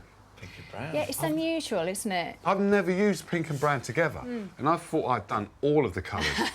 And you've got one up on me, actually. Yeah. So why did you choose this fabric? Wow, because originally we thought that the wood was going to stand up Light. more golden. Yeah. You know, not light, but golden. And we thought, oh, a nice green or a blue or tone. And then as soon as we got this, we thought, no, it's not going to work. Right. I found this fabric and it had this teak colour in it, almost, you know, and I thought, hey, will we do something really moody and unusual? Yeah. Try and it colour also match had this. The pink, so it suggested this little flash of pink Yeah. across the top. And it's Together, tonally, it all seems to work really well. You know, so they've got a rich, kind of luxurious feel to it. It's like a sort of 70s luxe feel. You've done it. Well done. A cracking result. But has all that work added to the budget? And budget-wise, I left you with £150 for the pair. Yeah. Yeah, Spot we're good. on. Well, spot on. Yeah. Spot on. Yeah. Yeah. Well done. I love it. I love it. Jay's been won over by the luxurious 70s look. Happy, guys? I like that he was surprised as well. Yeah. You know, it's nice to keep people on their toes, keep them guessing, and an unusual colour combination is a risk, Yeah. but I think it paid off. Yeah. Took me a little while to get my head around that colour combination, but now I love it. Those chairs are pretty and pink. Time to get selling. The dining chairs belong to David, who would have been more than happy with a little spruce up. I'd like to see them back and functioning, to be honest. I'd like to think somebody can sit on them in the future, yeah. And thanks to Katie and Richard, one can not only sit on them, but gaze at their beauty.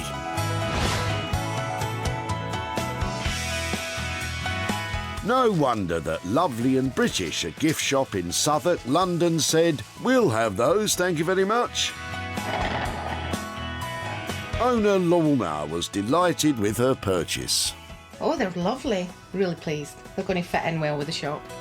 Now Jay is back in Walsall to hand over the profit.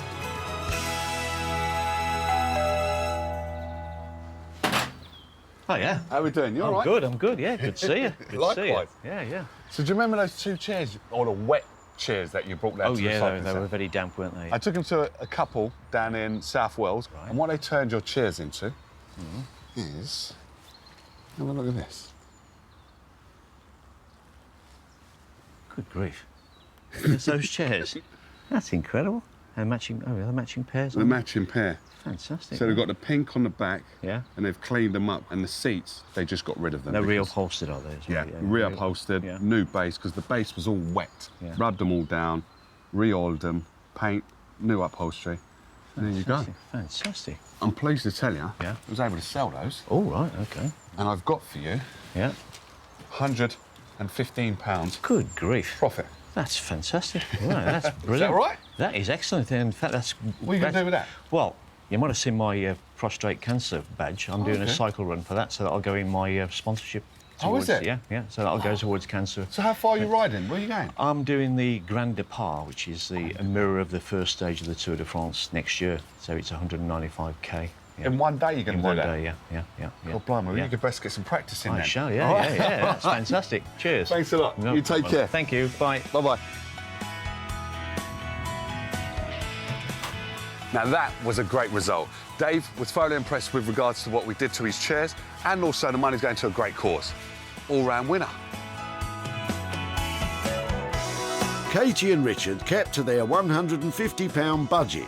The chairs were sold for £265, leaving David with £115 to put towards his charity event.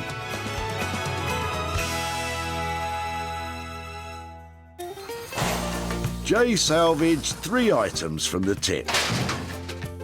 Daniel wowed us with the oak table. Katie and Richard worked wonders on the dining chairs. And Jay produced some magic with the DJ kit. What a mix of tip finds. It just goes to show that with a bit of imagination and a lot of hard work, even the most tired items can be transformed.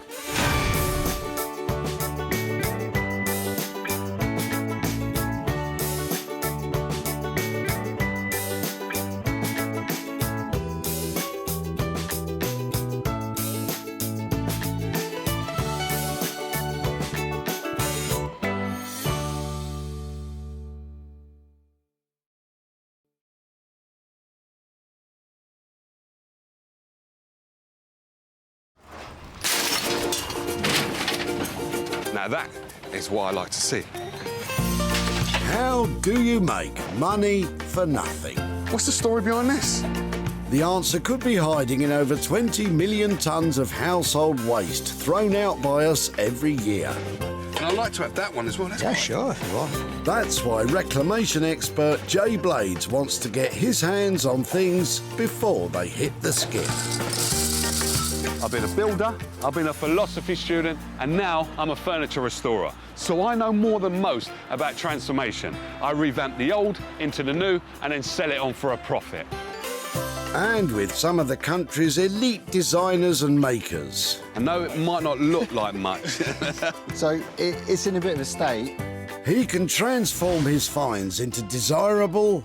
I can't get over it. Valuable... I weren't expecting that. And hopefully saleable items. Kev, you've done it again, sir. If Jay is successful, then he can hand the profits back to the very people who had no idea there was cash to be made from their trash. Thank you so much.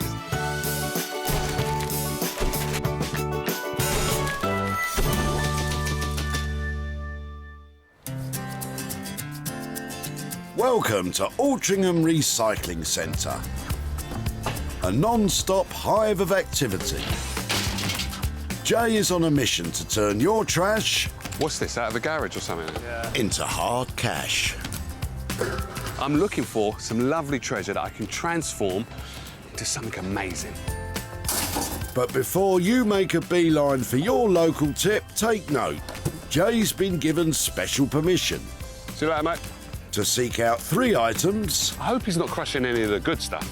...that he can rejuvenate, repurpose and sell on for a profit. First to pique Jay's interest is Darren, with this conservatory 2-seater. God blimey. What are you doing? You all right? Stick that... Where is this from, then? From my house. From your house? Clearing out, yeah. So how long have you had it? About 5-6 years now. So we're just getting rid of it. There's nothing wrong with it, though, that I can see, is it? It's all right. Well, yeah, but I just, you know, when you need it out of the way. Yeah. Where did you buy this, then? I actually bought that online 5 years ago. Brand new, yeah? Yeah, yeah. Was this comfortable? Very comfortable, just changing over. So what was this, in the conservatory? Conservatory, yeah. So you've had this 5-6 years, nothing really wrong with it. Yeah, I'd like to take it, if it's all right with you. Take it if you like, yeah. Yeah? Yeah. And I'll stay in contact with you when I Yeah. turn it into something good. All right. Yeah? Cheers, mate. All right, no problem. Good luck. All right. A pleasing first find for Jay. But what do you reckon he'll do with it, Darren? I've no idea, but it might turn it into something beautiful. You know, there's money in trash, isn't there, these days? So somebody's trash is another person's treasure. I've had my use out of it, so good luck to him. Thank you, sir. That's very kind of you. What do you think, Jay? So I've got a nice, tidy little conservatory sofa, but it's looking a bit dated. Once it's spruced up, I guarantee you this is going to look gorgeous. And the man Jay wants to revive this recliner? Simeon Horton-Smith. Simeon has been making waves in the upholstery world, mixing classical techniques with fresh modern design. His passion is to give old furniture new life and a chance to be loved again. I think I have a good attention to detail, which I think comes through into the chairs. Sometimes I can't leave them alone until they're perfect. I think the way I look at it is, if it's not good enough to go into my home, I wouldn't want to put it into anybody else's home. An admirable attitude, but he might have a little rethink once he's had a look at this one. With one item safely tucked away, Jay's on the lookout for number 2, and he's keeping himself amused in the meantime. I'm ugly, you know you're ugly, and you stink. Just a bit of trash talk. If you're quite finished, Jay, Talia and Sasha are here with a car full of cast-offs. Hello, ladies. Hi. Hi. How you doing? I'm Jay. I'm Talia. Talia? Yeah. Sasha. All right, cool. So, Hello. you've got tiles. Yeah. Where are these from, then? You've been doing tiling, haven't you? No, the opposite. Untiled it. Did you really take these off the floor? Yeah. So how many have you got in here? About 25. And obviously they've come out of a bathroom. Yeah, is that right? bathroom. Yeah. So whose bathroom is it? Mum. Mother's. It's the main mother. one. The main one of the house. The main shared lady. Bathroom. Yeah. The shared bathroom. Yeah. Is it all right with you if I take these? Yeah? Yeah, sure. Take all of them. And I'm going to try and make something out of them, and then I'll come back and show you what I've done. Yeah, that sounds good. Is that cool? Yeah. All right, thank you. Good man, Jay. 25 bathroom tiles, the perfect material for building... help me out, ladies. No idea, but I'm very intrigued. I look forward to, hopefully, him doing something fabulous. I'm hoping for a life-size sculpture of myself in slate. We shall do our best, Sasha. I'm sure we're going to be able to make something out of this because we've got so many. they're durable, hard wearing, and there's money to be made off these. Sounds just the ticket. And Jay knows the man to bank on to create something great from his slate. Daniel Heath. Daniel has a passion for all things salvaged and sustainable. He's an award-winning wallpaper designer who loves adding artistic flair to bespoke furniture pieces. I love working with salvage materials. Salvage materials come with an inbuilt narrative and a story. They've had a life. They've got baggage. You discover a lot about the material that's salvaged when you're working on it. You know what's happened to it in its lifetime, and you know what you can do to bring it back to life. Well, Daniel, those tiles have had people walk all over them their whole life. Time for a change. 2 items loaded into the money for nothing van. Now it's time for Jay to search for his own pound-making project. Whenever you're ready, Jay. God blimey. Oh, that's heavy. What is that? Maybe David could add some more weight to the proceedings and open up some new possibilities. I do love a door. How we doing, sir? Oh, hello. All right. Fine, thank you, yeah. I'm Jay. You all right? Hello, Jay. So what are you doing with this, then? Throwing it away. Probably been in the house since the mid-60s, but we've replaced it over the weekend. This is a solid wood door, isn't it? It is, apart from the glass. Yeah. So my wife was concerned that someone might smash the glass and get their hand inside, Yeah. so now we've got a solid door instead. All right, well, let's get it out. Let's just stand it up there. Oh, see that? That is nice. I do like that, yeah. Hold on, it's got another colour on there. Yeah, it's red. Oh, I like it. Cool. So you don't mind if I have this? We were only going to throw it away. No, we're going to throw it in this direction now. Okay, well, that's fine. Sir, thank you. I've got this. I'll have this. Right, yeah. You take care now. All right. Bye-bye. Bye. Tremendous work, Jay. Is David glad to see his door go? Well, I'm very surprised that he wants it, and I've no idea what he's going to do with it. Fair enough. So yes, you're right. It is a door, and we've all thrown one of these away, but this, I believe, should be knocking a nice profit for me because it's solid. Look at the timber. We've got loads of it. I can either use the bottom bit or I can use the top bit. With so much potential, how could I let this end up over there? No way. No way, no sir. Jay has his 3 items banked. Simeon will take on the sofa. Daniel has the tiles to transform. And Jay will work his magic on the old door. I've got 3 items. They're not looking great, but with the right imagination and a bit of elbow grease, I guarantee you they'll be turning a profit.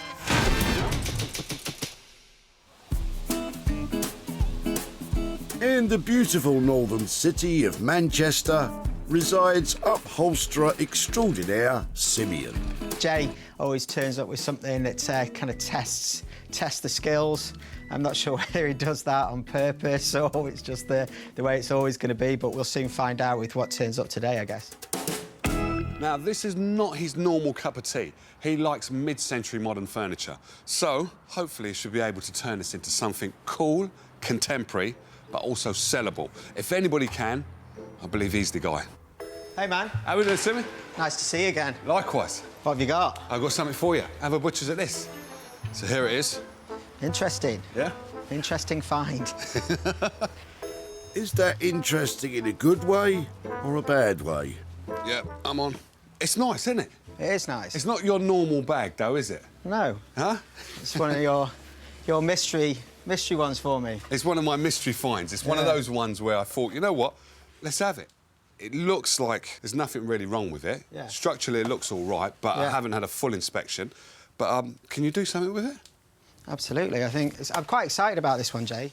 I'm really shocked that you're excited about this. I didn't think you would be. Well, I am because in a lot of magazines at the moment, bamboo is in style a lot.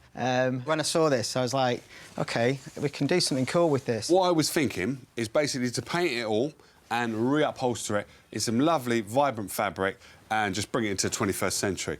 But I see you're scratching your chin, so you've got an idea. What have We're you got? on the right page. Oh, am I? Absolutely the right page. OK, cool. That's exactly what I wanted to do. I think we can make it cool, especially as we've both got the same ideas. Yeah. I think, yeah, we paint the frame, give it a good clean-up. Right.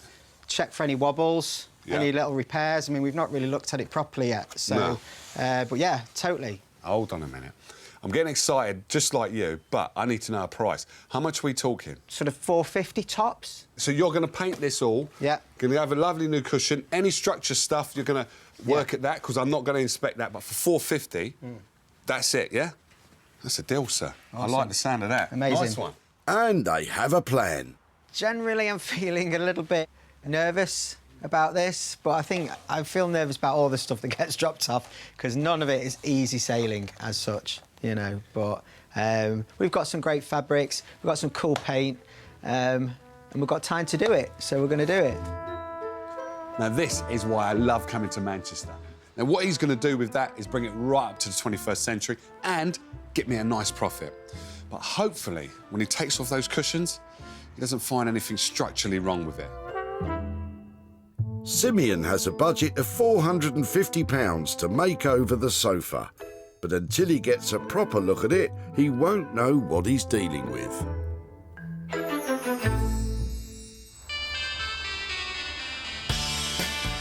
Stratford, East London. This area has been awash with change in recent years. Our Daniel loves a good transformation, so it's the perfect place for his workshop. He's given the slate tiles a proper once-over. So, feeling good, Daniel? Yeah, these are great. I'm just going to try and work out what I can do with them. Maybe I can cut them in some way. I'll have to see what I can machine them with, because I don't yet really know what they're made of, but I'll have to see if I can engrave onto them, or whether they'll take any effects on the surface, or, you know, if I can cut them with a machine or something. Some food for thought for Daniel. Now, Jay's on the phone with his suggestions. Hello, Jay. How you doing? How are we doing, Daniel? You all right? Yeah, I'm very well, thanks, mate. I'm stood in my studio with a stack of tiles in front of me. Jay thinks the tiles could be ideal for a cake stand, Daniel style. I mean, that sounds really good. Yeah, I'll have to see if we can put some holes through it and whether we can make a structure. But yeah, that sounds quite interesting. And as soon as you've got them all done and dusted, just give us a shout and I'll come down and pick them up. Right, so I guess the plan is to make cake stands then. These are great.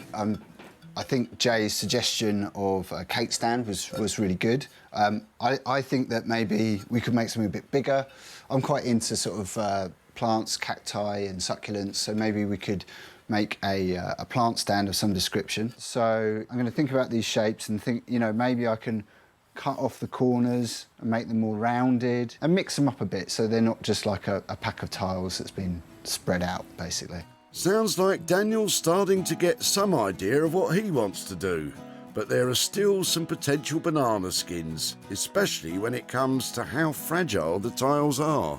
There seems like there's a lot of tiles, but there is a risk factor. I do need to have a success rate in the work that I do, and I don't know what's going to work. So, you know, when I'm chipping away at it or I'm trying to cut it, you know, if I smash too many, then I'm not going to have enough to make my piece. So there is a little bit of a risk factor involved in this. And with a budget of £250, the less cracks that appear in this task, the better.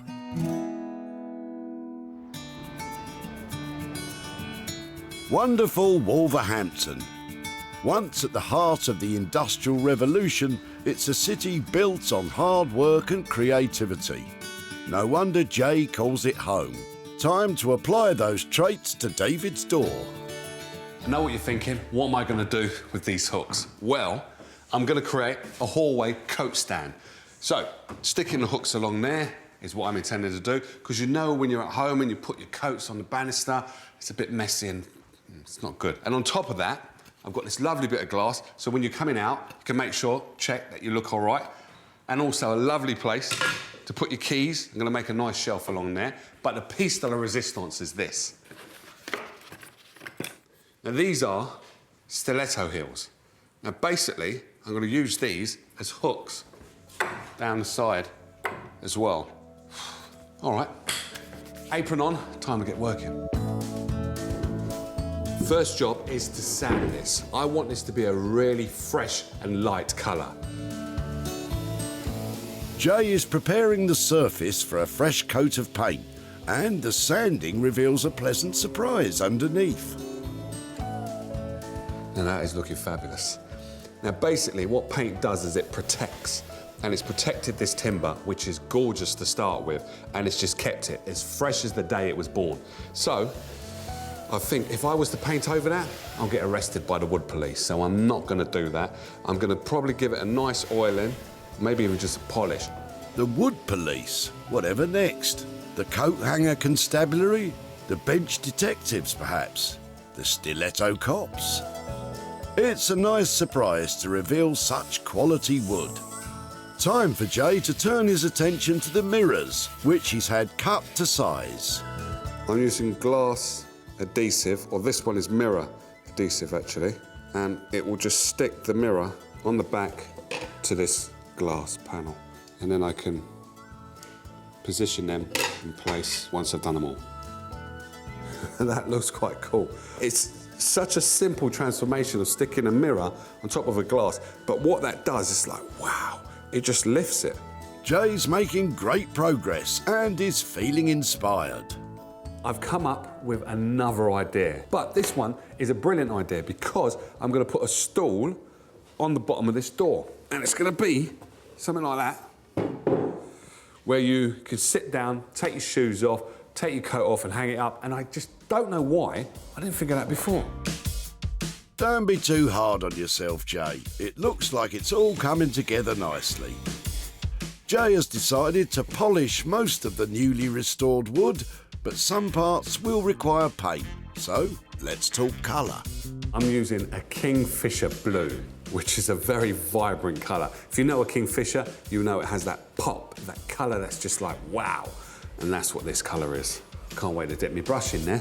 What's stopping you? Off you go. As the Kingfisher blue begins to dry, Jay adds the first layer of polish that he hopes will bring out the best in the wood. I'm hoping this will just lift the grain and give me a nice finish that will work well with the original paint that was on there. Jay's making great strides with his front door coat rack. He spent £34.30p on materials, but with the bench still to build and coat hooks and stilettos still to attach, it's probably best that we leave him to get on with it.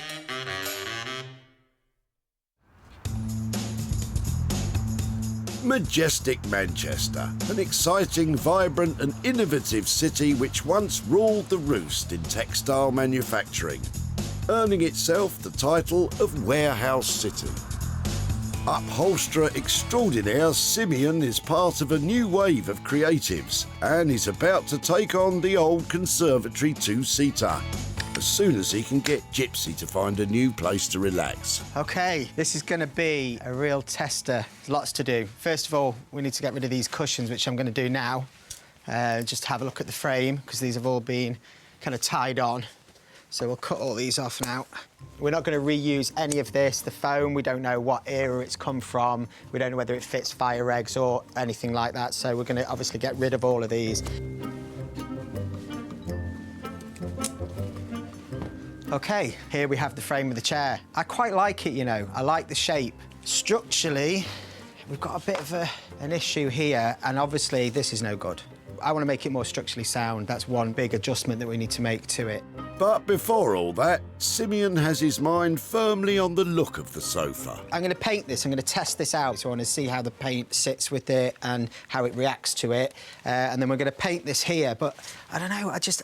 I'm not sure whether I want to paint it all. I keep looking at it and I keep thinking Casablanca, Humphrey Bogart. Like, something's saying to me, keep this bit here, keep this original bit on these two sides here. And it's in really good condition as well. So we might just mask this up here and leave this, but I don't know.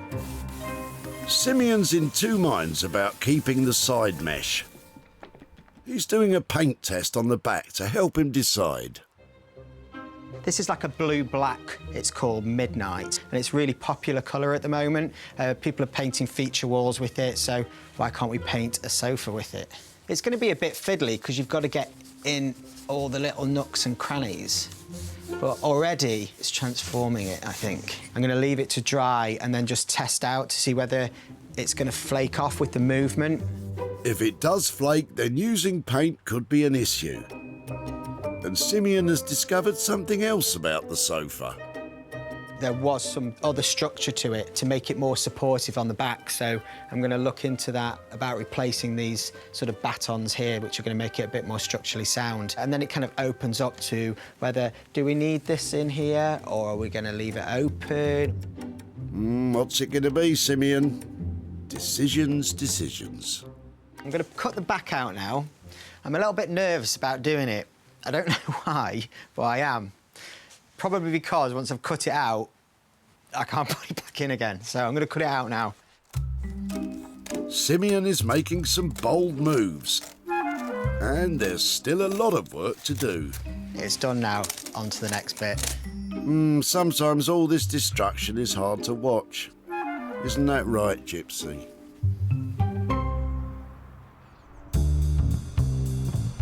Over in East London, Daniel is about to get cracking on his tile stand.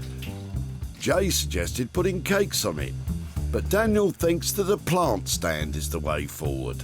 So, paper prepared, pencil in hand, imagination at the ready, time to get scribbling. I'm just trying to design various components that I potentially might be able to cut out from the tiles that I've been given. Now, if I can, I want to have staggered shapes that act as platforms on which the plants can be placed onto. I'd quite like it to be sculptural. I'd quite like it to be abstract, and obviously, I'd like it to be really and truly unique and a one-off piece. Sounds like no plant stand I've ever seen. Look at him with his sketch pad. He's so happy. I really enjoy the sketch stage because it's the creative point. It's where you're thinking about, what potential things you could do, because you have a lot of unknown factors when you're working with salvage materials. You don't really know how something's going to perform. So at this point, you can kind of just come up with an ideal scenario and then later on try and fathom out whether that's going to be a reality or not. With a composition in place, it's time to create that new reality by breaking out the power tools. So what I'm going to do is I'm going to try and drill some holes into these tiles because I've got this idea that I'm going to create this structure and there needs to be a point where it can bolt through. I've not drilled through these tiles yet, so I'm hoping that they'll stand up to it and they won't just shatter into a million pieces. That would be very disappointing, Daniel. There we go. Nice clean hole. Probably got about another 30 of those to go, so I better get cracking. Poor choice of words there, Daniel, but you do have a lot of drilling to do, and that's just the beginning.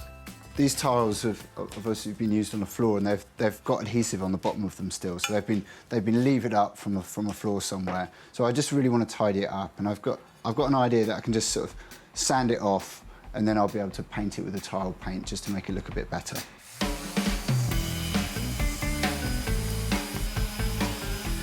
Okay, so what I've got is the tile it's got the holes in it, it's sanded. As you can see, this is tidier, but I'm going to paint this to really make it look a bit smarter. Daniel is using chalkboard paint, a popular and durable choice. Versatile, easy to use, and it gives a great finish. The idea with this is that I've got these threaded rods, and I'm going to separate the tiles by bolting them onto these threaded rods, so they provide these platforms upon which we can put plants or whatever. It's basically going to be sort of like a bookshelf or a plant stand. And the bolts are going to mean that I can space the tiles at different heights to allow different drops in between them to make it into quite an adjustable sort of piece. Sounds like you have a lot to do there, Daniel. Best leave you to it. While the artisans continue to work hard on their items, Jay is putting the finishing touches to his door coat rack. I think that's come together quite well. When the old door was rescued from the skip, there was no telling what kind of future Jay had planned for it.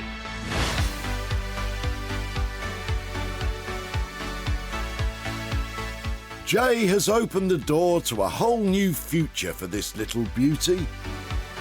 The classic oak has been restored to its original glory, and it contrasts with Jay's vibrant colour choices. The mirrors, coat hooks and bench have turned the door back into a practical piece of furniture, ready to grace any home. And not forgetting those stiletto hangers. Jay was looking for a modern piece of furniture with real personality. So, is he happy with the result? It's always nice when you're able to make something that's practical, useful and fun. Now here, we've unearthed the beautiful timber of the door, keeping the elements, which was the red, adding in mirror, hooks and seat. Now come on, that's a winner.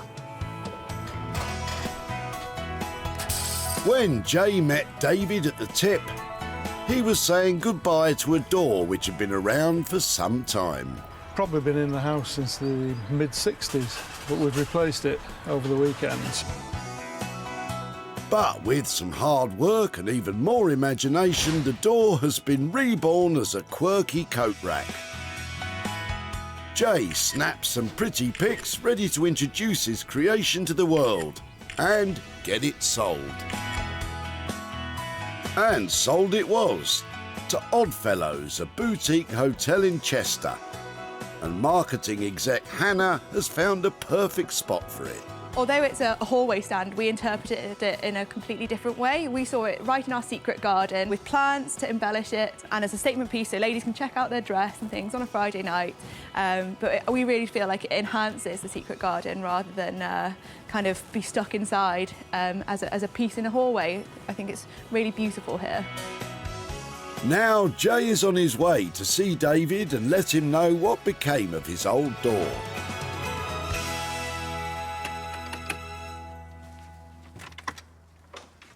Hello. Oh, hello. How are we doing? I'm fine, thanks. How are you? I'm very good, actually. Jolly Very good. So do you remember the door that you brought down? I see you've got a new door now. Yes, well, that's why I took the old one off, yeah. That's a nice job you've done on there. Oh, thank you. A nice paint job. Thank And you. you did that, didn't you? I did do that. All right, back to the matter at hand. Okay. The door that you brought down, how long did you have that for? It was here when we moved in, sort of like 18, 19 years ago. Well, you'll be pleased to know that I took that door on and I turned it into a hallway door cum coat rack. Right. So basically, you've got mirrors on there. Yeah. And you've got like hooks on the side there, and then you've got a little bench for where you can change and get your shoes on and stuff like that. I think it's fantastic. I'm very impressed with it. You like it, yeah? I do, yes. Oh, bless you. Yeah. I'm glad about that. Yeah. And you'll be pleased to know that I was able to sell it as well. Right. Yeah. And I have for you £50 and 70 pence. Fantastic. Right. Thank you very much. Right. So, what are you going to do with the money? Well, I did have a little think about this, and when I was younger, I was a Boy Scout. Same here. Right. Well, there's a scout troop just over the road here. Right. So I thought, right, I'll give it to them, because I'm sure they always need a little bit of cash. So, Brilliant. So that's what I'm going to do. Oh, that's a brilliant cause. Thank you. Thank you. You take care. I'll see you now. Bye-bye. Cheers, bye. Excellent. Jay's makeover badge well and truly earned. My fellow ex-scout David was made up with the transformation. That's another happy customer. Job done. Jay spent £34 and 30p on materials. It was bought for £85, leaving David with a profit of £50 and 70p.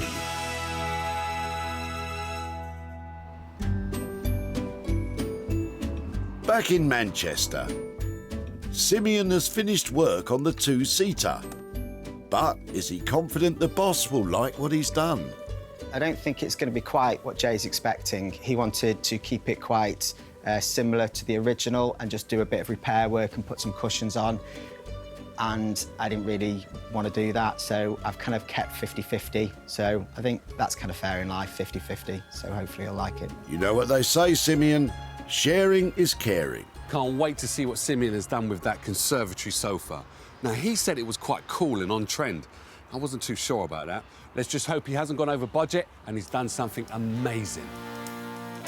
Fingers crossed, Jay's prepared for the transformation of the tired and tattered old sofa.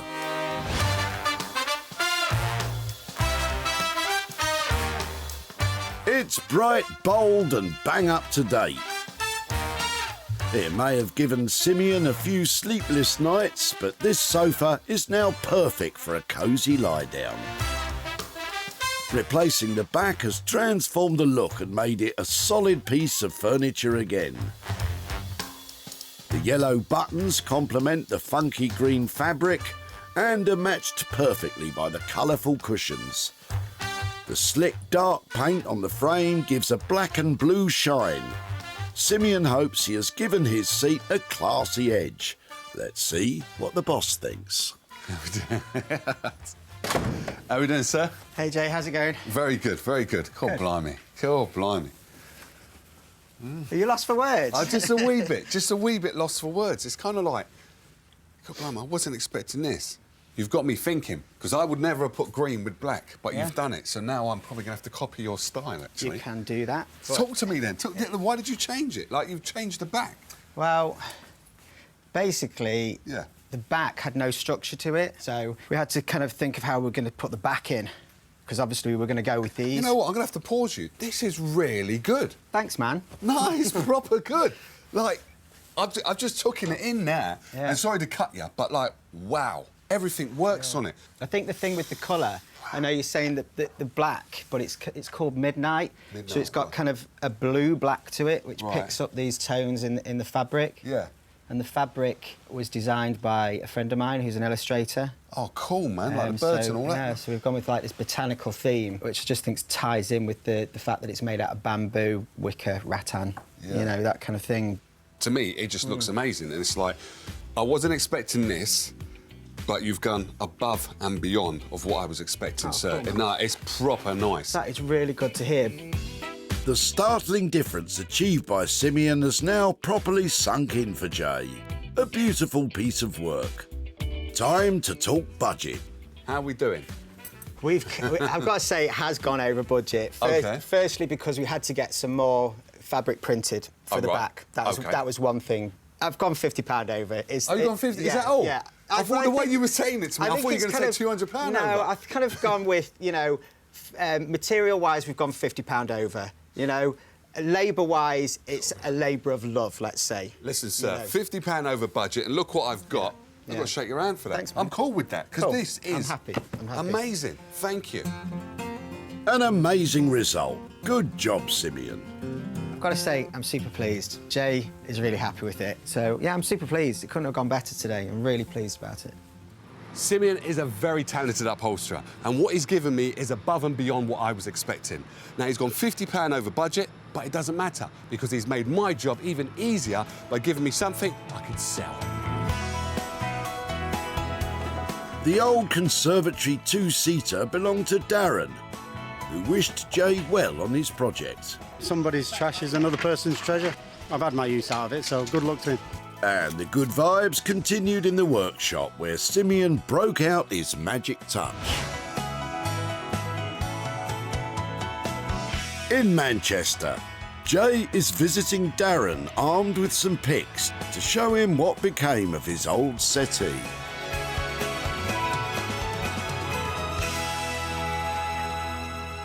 Hello, Dan. Hi, how are you, Jay? How you doing? Hi, all right, yeah. I'm good. How you been? Not bad. All right. So do you remember that old conservatory sofa that you brought down? Oh, yeah. Yeah. Down to the tip. That's right, yeah, down to the recycling centre. Yeah. So how long did you have it for? We'd had it for about 5 years. It was just clearing out, as everybody does, you know, straight to the tip. As you do. Yeah. Well, I took it to a guy called Simeon, and basically he turned your old sofa into... Look at that. Oh, that's amazing. Oh, unbelievable. You like it? Really, yeah. Basically, he's changed the actual covering because it had the two cushions on there. So he's done a new design on it. And also painted that kind of frame, covered up the back, because there was a couple of holes, if I remember rightly, on the back of it. Looks nothing like it, does it? It doesn't, does it? God, that's amazing, really. Don't show it to my wife, she'll want it back. It does look the part. It looks great, yeah. I'm not saying brilliant. it looked bad before. No, it looked all right. It looks better like that. I wouldn't have took it to the tip if it was like that. Amazing what you can do with a bit of imagination, isn't it? It is, actually. Yeah. A bit of imagination and a bit of know-how. Yeah, yeah. And then you can turn something that looks a bit dated, yeah, but turn it into something looking like that, which I think is quite cool. Brilliant. That's really good, that, yeah. Oh, excellent. The sad thing is that I haven't been able to sell it. Yeah. And it's not because it's not good. As you can see, it is good. We just haven't found the right customer yet. All right. But as soon as I do, I'm going to get the money straight back to you. Oh, brilliant. Yeah. All right? All right, that's a bonus. Right. All right, great. Thank you for that, Dan. All right. You Thanks take a lot. care, yeah? See you later. Bye. A massive change from his old sofa, and Darren was well impressed. Doesn't really look anything like it did, to be honest. It's hard to see, but if it looked like that, I don't think we would have got rid of it, you know. If she sees it, she'll want it back anyway, put it that way. Darren was well impressed with that transformation, so much so that he was worried that his wife would want it back. I best get on and find the buyer. Simeon's labour and materials came to £500. Jay hasn't found the right buyer yet, but as soon as he does, the profit will be making its way to Darren.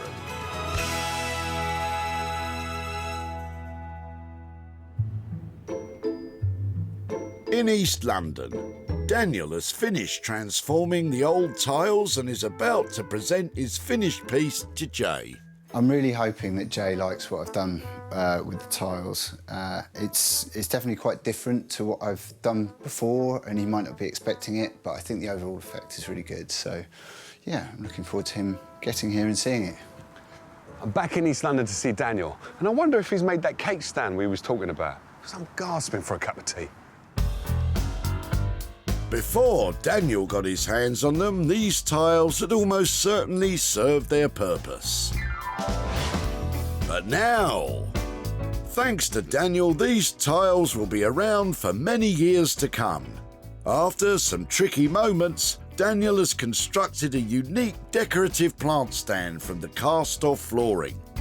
The blackboard paint adds to the eye-catching design, while the structural rods have been given a sleek and classy cladding with some copper piping. Beautiful, stylish and practical. Rather like myself. But is there space for Jay to rest his cake? Daniel, come on. You know what it is, yeah? Every time I give you something and I'm like, I don't know if he's going to handle this one. Tell you what you've done. You've just put shivers up the back and down on my spine, mate. That's, I've got to shake your hand again. And I've got to take my hat off to you. And that's rare.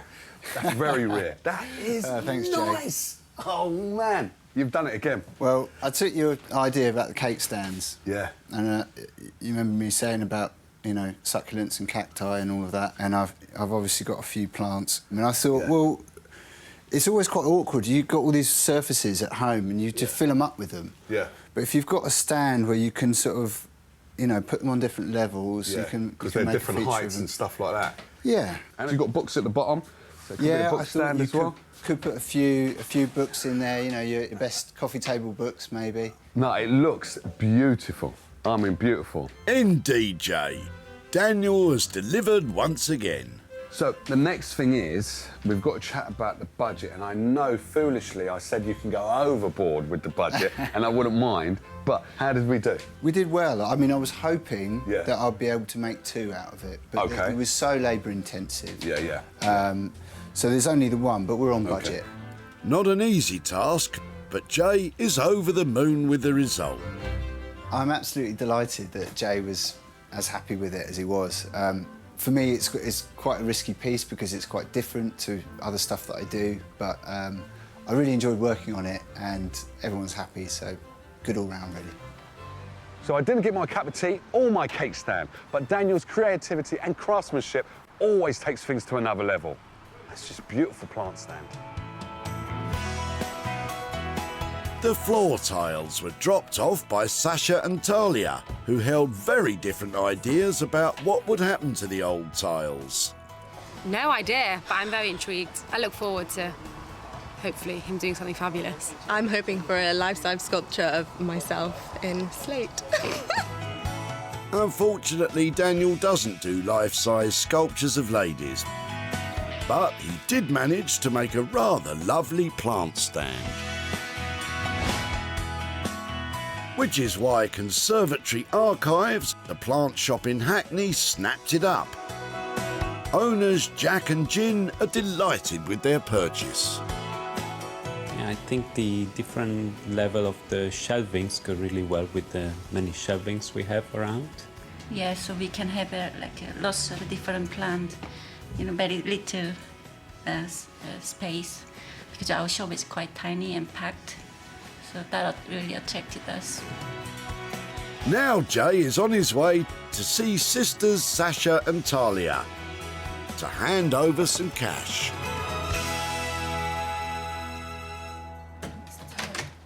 How are we doing, ladies? Hello. You all right? Yeah, good. How are you? I'm very good. How are you guys? Yeah, good, thank you. So, ladies, do you remember the tiles that you brought down to the recycling centre? I took the tiles to a guy called Daniel down in London, and what he turned your tiles into is there. Oh, wow. It looks so nice. So you see those are the tiles there. Yeah, it looks amazing. Aww. You like? It's really chic. It's really chic. Yeah. So you approve then? Yeah, that's nice. Are they cool? Yeah. I'm actually shocked. It's beautiful. Thank you. I'll let him know. Yeah, with those shabby tiles. Shabby tiles. Yeah. So I'm pleased to tell you that we was able to sell this, and I got for it £50 profit. Is that cool? Yeah. Oh, what, you're both going to... Oh, you're having it. So what are you going to do with the money then? Go out to eat? Yeah, most probably. A couple times. Food. All right, ladies, I'm going to love you and leave Thank you. you. Thank you. Thanks so much. All right, you Thank take care. Bye. Bye-bye. Daniel charged £250 to transform the tiles. They were sold for £300, leaving Sasha and Talia with 50 quid for some tasty treats.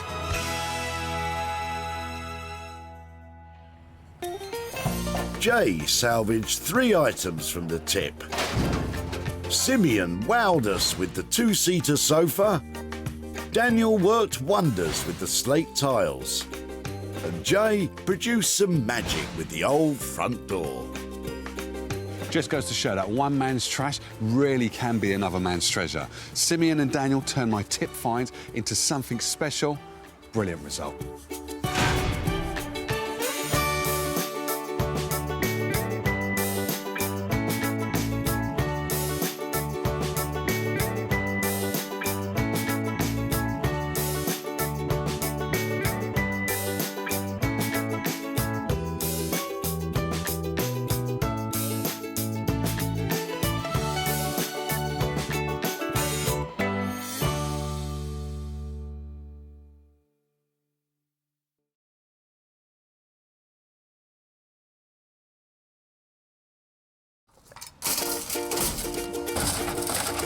Some people have lovely rubbish, don't they? How do you make money for nothing? Are you chucking that, really? We are, yeah. The answer could be hiding in the 20 million tonnes of household waste we throw out every year. Presume it hasn't come straight out of the sitting room then. That's why entrepreneur Sarah Moore My colour? wants to get her hands on things before they hit the skip. I'm a passionate buyer, maker and user of old stuff, and I've turned that passion into a money-making business. I make new stuff out of old stuff, and I sell it for a profit. And with some of the country's elite designers and makers. What do you think? I think it's beautiful. Is that it? Yep. She can transform her finds into desirable, Absolutely amazing. valuable, Goodness, I love it. and let's hope, saleable items. Oh, my word. If Sarah is successful, then she can hand the profits back to the very people who had no idea there was cash to be made from their trash. I didn't dream it would ever come to anything like that.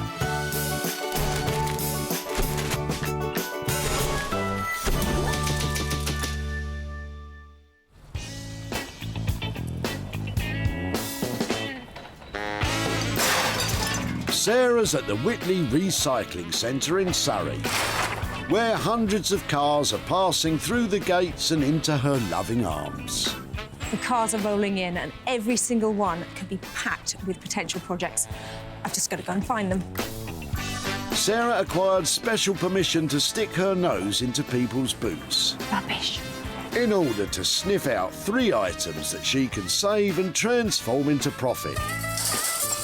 So far, though, there's not a lot of saving going on. Sometimes that lot are awfully sneaky. They try and put things into the tip without me seeing. Throwing rubbish into a rubbish tip? The nerve of these people. Hang about. If you're quick, Bryn's got something you can rescue. Ugh, on second thoughts. Morning. Good morning. Hi there. Is that yours? Yeah, well, throwing it out. I can see why. I presume it hasn't come straight out of the sitting room then? No, it's been in the garage quite a while. So has it been in your family? My wife's family. Unfortunately, her mother passed away last year, so we're clearing out her house. Oh, I'm sorry to hear that. Do you know anything about it? How old it is? Or? No, I haven't got a clue how old it is, but I know it's been in the garage probably for quite a few years. Well, Bryn, what you have there is a fine example of a Victorian gentleman's chair. New addition of some casters on the bottom. Dating back to the turn of the 20th century, it defined an era when gentlemen felt that they needed their own chair to sit down in. Anything that comes into the recycling centre that's Yeah. solid, still in one piece and hasn't collapsed like a flat pack, has definitely got some potential. So if it could be refurbished or done something with, can I come and find you and show you what I've done with it? Yeah, that'd be really good, yeah. So I'm going to take this away and say thank you so much. Cheers. Sarah's got herself a 100-year-old chair, complete with 100-year-old dirt by the looks of it. Any idea what she's got in store for it, Bryn? I don't know. I'll hopefully make it, look nice again. You can see the frame's all nice. I'm assuming she'll reupholster it, so really interested to see what it comes out as. Well, this poor old chair, it's out of fashion, out of love, and fresh out of the garage. And that is the only fresh about it. It's in a pretty tricky state, but it's got potential. It's just buried under all of this. And Sarah knows just a maker who will relish the challenge. Anthony Devine, Upholstery Megamind. Anthony has 2 decades of design experience and now passes that knowledge on to others at his School of Upholstery. Anthony's work is loud, exciting and experimental. My style to somebody else's style is I try and avoid looking at other things. I try and avoid seeing what everybody else is up to. Now it's like in the workshop, come up with the idea. Do you know what? This is my idea and this is the best I could do. Judge me on that. I'll always get the job done. I might have to stay up late and do it. Yeah, with a few kind of twists along the way. Yeah, you don't mind a late night, eh? Well, you might want to bring your sleeping bag because this is on its way.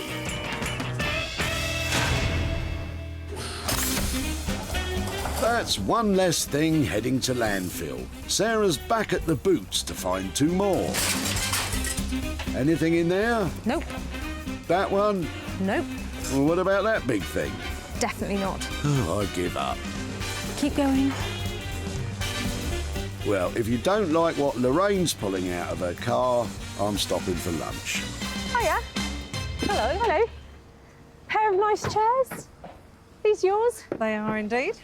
Just had enough of them? They are rather old and a bit battered. They've got a really retro look to them. How old do you reckon they are? 1950, something like that? I would have thought so. They were my mother's. OK. Were there more than 2? Yes, I don't know if there were 4 or 6, because I was only little at the time. They had a table, but I'm still using the table at home. They have got a lovely retro look to them that people quite like at the moment. Oh, right. But not your cup of tea? No. So can I rescue them before you get them in the wood skip? Yes, you can. Well, thank you. You've made my day. Thank you so much. You're welcome. Sarah's bagged herself a pretty jazzy-looking pair of chairs. But what do you think is in store for them, Lorraine? I can't imagine them stripped bare, but they certainly need recovering and repadding. I would imagine that she'll make them look as lovely as possible, and someone's going to get some use from them. Well, there was a time, and it really wasn't long ago, that a pair of chairs like this with a ply back and black legs, they really wouldn't have caught my eye. But you know something? I reckon they've got style. And where there's old-fashioned style like this, there's old-fashioned money to be made. Old-fashioned is right. So she'll have to call in some help. Emma Walker is a self-taught furniture restyler. With her best friend Badger by her side, she uses wallpaper and other materials to give forgotten furniture a fresh new look. I'm obsessed with design, and I'm obsessed with the right wallpaper going on the right piece in the right way. All my personalities are reflected in all my work. Whatever the mood takes, it's going to come out in the furniture. Yeah, loads of personalities, me. All right, Emma. Let's just hope you're still smiling when Sarah turns up with this pair.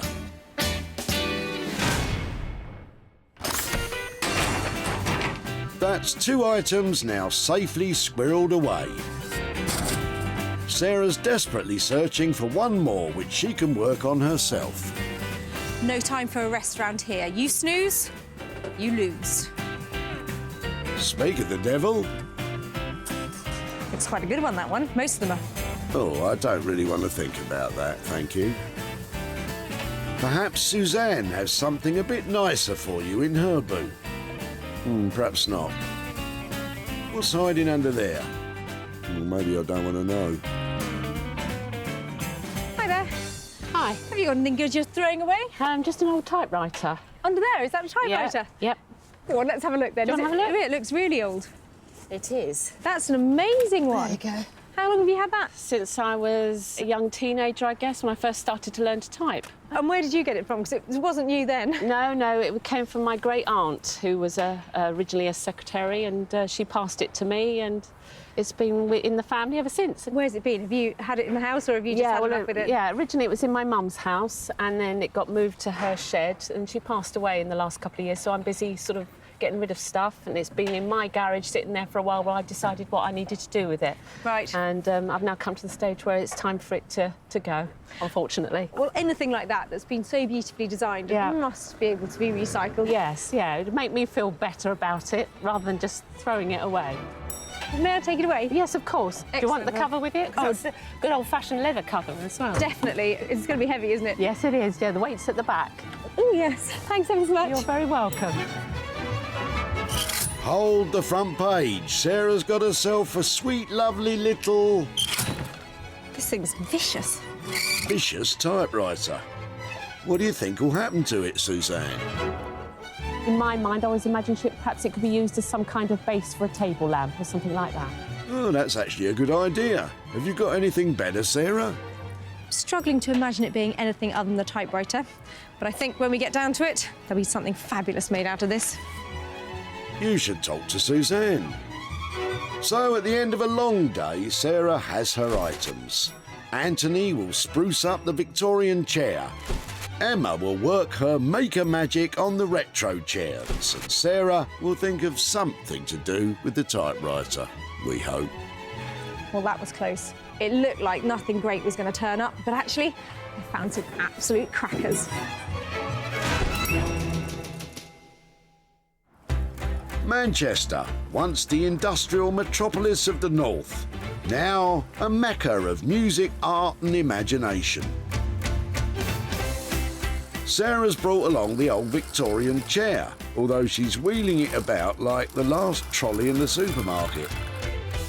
Perhaps upholsterer Anthony can give it some of that Manchester swagger. Sarah's on her way, and to be honest, I really don't mind what she brings anymore, because she brings such a different range of everything. I'm quite open-minded on what her suggestion is, and we'll see where it goes with this one. It's going to be quite interesting. Well, you haven't seen the state of it yet. The wheels are coming off already, but this chair has potential, so I brought it to Manchester and to Anthony to take a look at it. You better not look too closely. So, I think it might have a gammy leg. it's not only the legs that are gammy. There's a lot of, I don't know, product on it. Pigeon product. Possibly. Possible pigeon product. How very TV-friendly of you both. It has some potential, don't you think? Slim at this stage, to be honest. Slim potential. I have got some ideas about it, though. Good. I like the little acorn details, and I was thinking, how about we make some beautiful botanical-inspired chair? Perhaps some funky print on it, maybe overstuffing the arms and getting rid of everything but the acorn, something like that? I like the idea of, like, botanical. I think if we were to try and strip back or restore the wood, we'd be forever, and it would just blow the budget, and we would never regain that. So, like, where do we go? Well, I know. Let's flock it. Yes! Let's flock it. Flock it. If we're still on the botanical, maybe some, like, acid green flocking. Ah, flocking. I'm with you now. Like the flocking idea. Flocking is the process of sticking thousands of tiny fibre particles onto a surface, Have you ever flocked before? which creates a fuzzy, veloury texture. You're going to flock the frame. Self-flocked. Please stop saying flock. Why don't I leave it with you?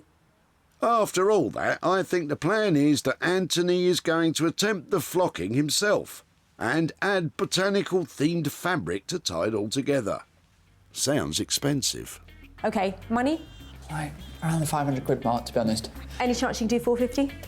475, we got ourselves a deal. Oh, go on then. See you soon. We're going to try and flock it ourselves, hopefully. We can do it, it'll look good, but yeah, another string to the bow. Well, that sounds exciting, doesn't it? I'm a bit anxious. It's a lot of money. I'm just hoping Anthony's a natural flocker, because that chair is going to have to look a mint if it's going to turn a profit. Anthony has £475 to update the chair. He can certainly talk the talk, but can he flock the flock? Well, thank goodness that's over. I'm really looking forward to not saying flock for a while. Oh, look, a collection of seagulls. Sarah's in Brighton with the pair of retro-looking chairs, hoping that wallpapering Wonder Woman Emma can slap on some style. Sarah's on her way. I'm looking forward to seeing her, seeing what she brings me. She always stretches me a little bit creatively. It's just as well you have Badger on hand for support. At ease, Badger. Well, I brought my 2 tired chairs to Brighton to see the papering princess. I'm hoping Emma is going to work her magic on them, and they'll be fantastic. Wallpapered chairs? Now I've heard everything. Hi, Emma. Hello, Sarah. How are you doing? How are you? Nice to see you. I'm well, thank you. Couple of tired old chairs. Do you think they're up your street? Do you want to have a look at them? They're a bit tired with this fabric and what have you, but they're actually in really good nick. They are ugly pretty, I think, but they could have a really fresh style, so I think you're the ideal woman. They could have some wallpaper on them, can't they? Perfect, I think wallpaper. Front, back, legs, everything, not the seat pads. That wouldn't work. So would you really do the legs? Yeah, when I quite like these days going as far as I can with the wallpaper. Can sometimes look a little bit like I've really wrapped a present up very well. Well, I don't know what you two are laughing at. Who wants a chair that looks like it has to be unwrapped? That sounds lovely, but I think the paper choice is going to be key, isn't it? Because anything too chintzy is not going to suit these. I think shimmery, a glimmery, right on trend. Just go for whatever is naturally looking good. Pair of chairs, a total wallpapering. How much is that going to cost? I'll do both of them with the materials for 100, and you should be able, because they should look, you'll never find another pair like them. I don't doubt that for a second, Emma. If you can do it for that, I'm really happy, so just go for it. Thanks ever so much. Enjoy them. Yeah, bye. Bye-bye. I'm going to really enjoy doing these. I don't know if I'll mirror them, do them as an identical pair yet, but they'll be nice and shimmery, fresh. Well, that's a great price, and with Emma's big ideas, I reckon those chairs have got a fighting chance. Emma has £100 to gift wrap the chairs. Let's hope Christmas comes early and it's not a massive turkey. With our makers off and wrapping in Sussex. Sarah is back home and ready to start on the novel she's always wanted to write, about a brave dog called Bramble, who lies about in bed all day. Well, maybe not. Well, I love this old typewriter, but its typing days are definitely over. It's seized, and that is not something you want to associate with a typewriter. It's got some lovely details. The letters on here and the typography is so nostalgic. So I reckon there's heaps of things to be done with this. With no plan in place, Sarah begins to dismantle the typewriter in the hope of finding some inspiration. Whoever invented this was really clever. It's got hundreds of bits on it. This typewriter was made by the Underwood Typewriter Company. They produced what is considered to be the first widely successful modern typewriter. I will not be putting this back together. In its heyday, it was the largest typewriter manufacturer in the world, and by 1939 had produced over 5 million machines. Well, I think those little keys are going to make fantastic cufflinks. They've got letters on, they can be personalised. They've got to have some appeal. Cufflinks. Sounds classy, but Sarah's not finished there. Well, I'm just trying to reclaim all the little bits with the letters on that actually hit the paper. Quite tough, but definitely worth retrieving if possible, because they're really sweet. That one's an ampersand. If I personalise them, they definitely get a chance of selling. With a full set of keys and type hammers, Sarah puts the body of the typewriter to one side to give the rest a good old scrub. Bramble's toothbrush. Don't worry, Bramble. I'm sure she means your old toothbrush. Well, with a little bit of elbow grease, these will come up really well. I love the way they look. The cufflinks are coming along, but what does Sarah have in mind for those letter blocks? These are so fiddly to work with, but I hope they're going to be worth it. So I'm going to solder a little hook on the top of each one and make them into tiny necklaces. So either somebody could write something with them, or you could just maybe have an initial. Cufflinks and necklaces from typewriter parts. That is smart. Soldering time. Not the best at it, but it's reasonably straightforward. Just have to remember that everything gets really hot. So I'm just going to attach a ring to the top. Soldering is the process of joining two metals together with a filler metal. In this case, Sarah is melting some solder wire to join the hooks to the blocks. Perfect. One down. 55 to go. Solder on then. So far, Sarah has spent £7.99 on parts to make her jewellery.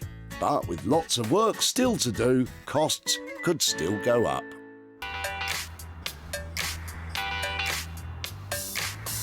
Back in Manchester, and it's flocking time. Well, nearly flocking time. Anthony needs to strip the chair first, and he's discovered that he's not the first person to have worked on it. I'm seeing all the hallmarks, a bit of a DIY job. This bit cut around here is completely wrong, but especially this. Any upholsterer with any credentials would definitely not put any wood on the bottom here. It's a quick way of shoring the whole frame up, so I'm worried that if we take this off, the whole chair is going to become wobbly.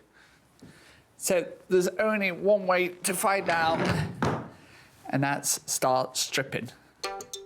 A frame that's going to fall to pieces. Great start. Anthony begins to remove the fabric and padding so that he can get a good look at the hardboard base, which may or may not be holding the whole thing together. Hopefully, when I knock this off, it's not going to find a wobbly frame underneath it. Hardboard does not make for the comfiest of chairs. Nowadays, elasticated webbing is used as base support as it's strong and, more importantly, flexible. So, Anthony, the hardboard is off. Is it holding together? To be honest, the frame is in not bad condition. Thank goodness for that. Next, Anthony is removing the fabric backing and armrests. So now we've got the fabric off, it's a case of making sure we've got all the tacks and the nails out. And then we can actually clean the frame, ready for the good stuff to begin. And by good stuff, I take it you mean time for the flocking. I can hardly wait. As Anthony struggles with his chair, in Brighton, Emma is hoping to have better luck wallpapering her pair. I do like doing a chair. I've usually got a chair or two on the go, and a pair is nice to have, so I'm going to really enjoy doing these. What's the first step, Emma? Yeah, take them apart. Get to know them before we put them back together. We will rebuild you. With only a couple of screws holding the backs to the bases, Emma can easily remove... Oh, are you all right, Emma? Reminds me of when the dentist was getting my wisdom teeth out. He put his foot up on a chair to get the leverage. Oh, it was horrific. Oh, yeah, they put a tack in it. They put a pin in it there. With the chair deconstructed, Emma is sanding down the frames. Usually I'll be out here in my bikini, and that's come rain or shine as well. Well, you've got to be comfortable while you work. Next, Emma applies filler to the chipped back so the wallpaper will have a smooth surface to paste onto. And talking of wallpaper... We're not going to use wallpaper. In fact, we're not going to use any wallpaper at all. Surprise! We are going to use a tablecloth. A tablecloth? Love this. Isn't it lovely? This is basically cotton with a coating on it that's wipeable. And I thought wallpapering was pretty out there. The good news is, it's a very pretty tablecloth. I want as much of the design patterning as possible. I want it centralised. It's a print of a classic design by William Morris, the leading light of the arts and crafts movement. That's PVA, that's wallpaper paste. Emma is treating the tablecloth as she would wallpaper, first applying wallpaper paste to the fabric. I want it to soak into the cotton. And PVA glue to the chair back. Feels like it's going on nicer than wallpaper. Oh, this might be my new go-to. And I think I want these birds' beaks up as high as they can go. Once centred, Emma cuts through the hole in the chair back to release tension before leaving it to dry. So I'm really pleased that I changed my mind. I'm pleased with the way these are looking. Can't wait to see the pair completed, and I hope that Sarah likes them. With such a drastic change in material, let's hope so.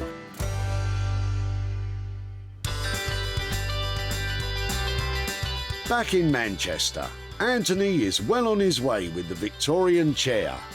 It must be time for the flocking now. Or is it? So for what is quite a simple upholstery job, it's been one of the toughest decisions to make to know what to do with it. As you can see, I've currently done nothing with the woodwork. I've made a start on upholstering it. We're going to go slightly unorthodox. We're going to put the fabric on first, and we're going to see what it looks like, and then hopefully the chair will speak to me. Oi, Anthony, it's the chair here. Where's the flocking? Hopefully, it'll say, use this, and then it will just look amazing.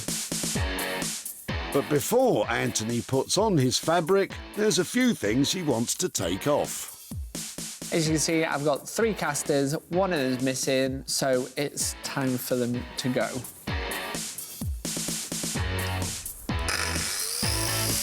Taking an angle grinder to 3 small casters may seem over the top, but it does produce pretty sparks. How is Sarah going to wheel it home now?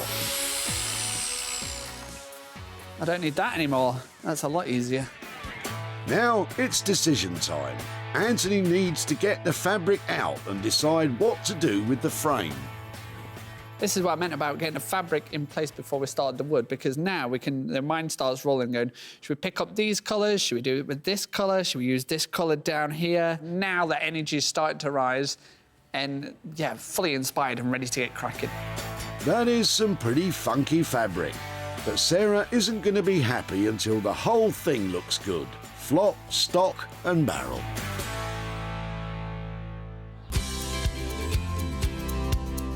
While it's all go for our artisans, Sarah's putting the finishing touches to her typewriter bits and pieces. Well, a lot of hard work has gone into making all of these pieces. Let's hope it pays off. When Sarah saved the typewriter, the old machine's glory days were well and truly behind it. But with a bit of imagination, it's back in action.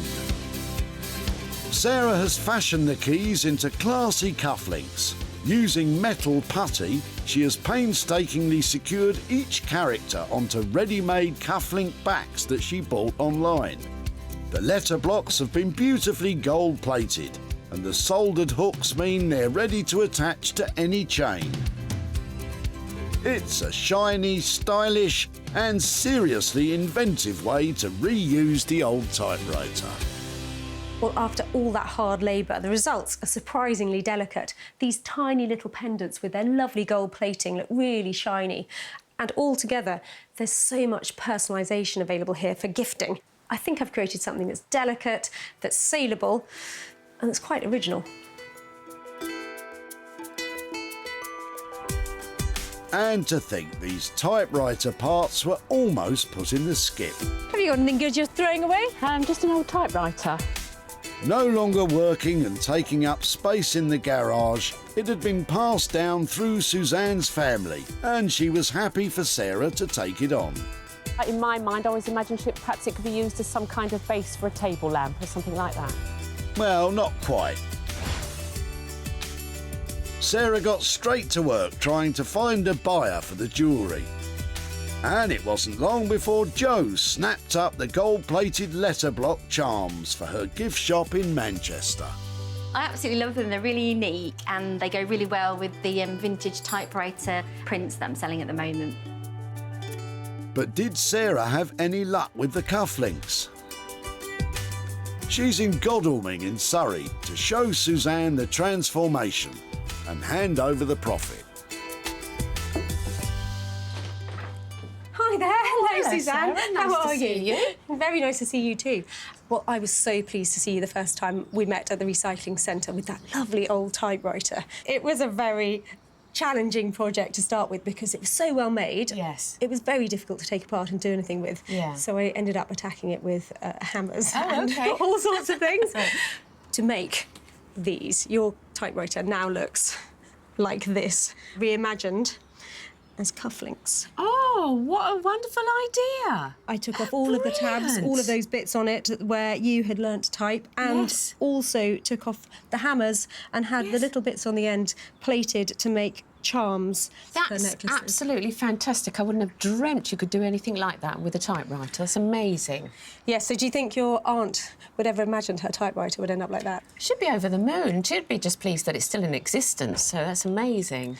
Well, it's definitely in existence. In fact, it's going places. It's going to be going to weddings and parties and to all sorts of occasions because those cufflinks and the necklaces have sold. I've got some profit here for you. I have got £472 and a penny here. Goodness, that's amazing. Well, I'm over the moon. I didn't dream it would ever come to anything like that. Oh, crikey. A bit of a surprise there. Definitely. But is there something that you need to spend money on at the moment? Well, yes, I'm in the middle of a major DIY reconstruction in here, so, yeah, anything to go towards that is brilliant. Well, there's a bit there, and I hope that you enjoy that project, because I certainly enjoyed this one. Yeah, thank you so much. Absolute pleasure. Lovely to see you. And you. Bye-bye. Thanks. Bye.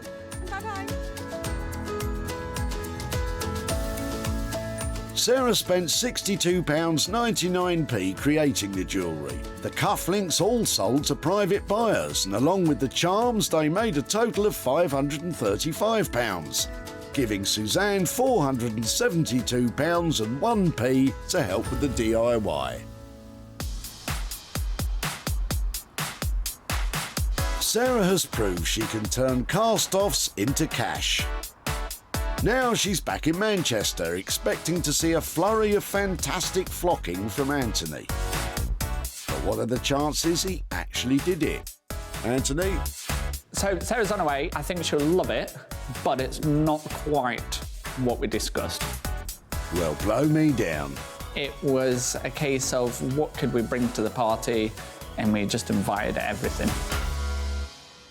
Well, I left Anthony with a massive challenge because that chair was tip-bound for all sorts of reasons, and I just can't wait to see what he's done with it. Let's hope he's pulled it off.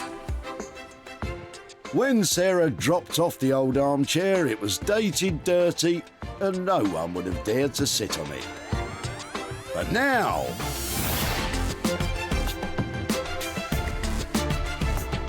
it is truly fit for a king. Anthony has created a radical and regal botanical throne, replacing the flocking idea with distressed gold leaf. The chair has been expertly upholstered with green fabric, which meets all UK fire safety standards. Whoever sits on that should feel like a king, a veritable VIP. But did Sarah have her heart set on the flocking? Anthony? Hello. Oh, my goodness me. That is... Are you well? Oh, Anthony, that is fantastic. What a transformation. Isn't it amazing? A little bit different to what we agreed, but... So, original plan was to have a go at flocking. How did you end up with this? Well, you brought the chair to the party. We invited a few other guests, but forgot to invite the flocking. OK. Then we thought gold leaf, and I was like, oh, could work, could work. But the first thing we found was the fabric. I seen this, and I was like, wow. Yeah, I completely agree with you. It's got all the right things going on. It's got botanical influences. It's got that nice dark side. I remember having the chat about the botanical, so I wasn't too far off with what we agreed. I don't care what we agreed. Just a bit of a twist. Whatever you've done to this is the right thing to do.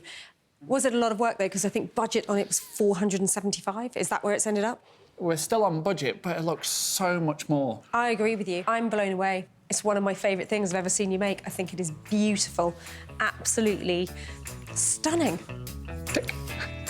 Tick is right, Anthony. And give yourself a gold star for staying on budget. Roll on budget. Tick, tick, tick, tick, tick. Happy days. Well, the king is back. That chair is now an absolute throne. I can't imagine anything nicer having been done to it. That is a triumph.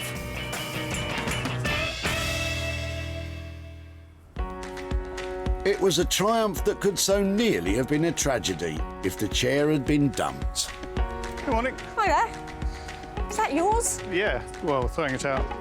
The chair belonged to Bryn's late mother-in-law, and he was delighted that Sarah wanted to give it a new lease of life. You can see the frame's all nice. I'm assuming she'll reupholster it, so really interested to see what it comes out as.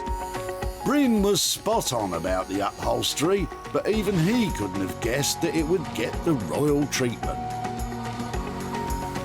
Sarah put the throne up for sale, and it was snapped up by an interior shop in Liverpool. And owner Elaine was royally chuffed. Absolutely thrilled. It's beautiful. The colour is so rich, and the distressed look of the gold is beautiful, stunning. Sarah's in Farnham in Surrey to show Bryn the regal renovation and to hand over some cash.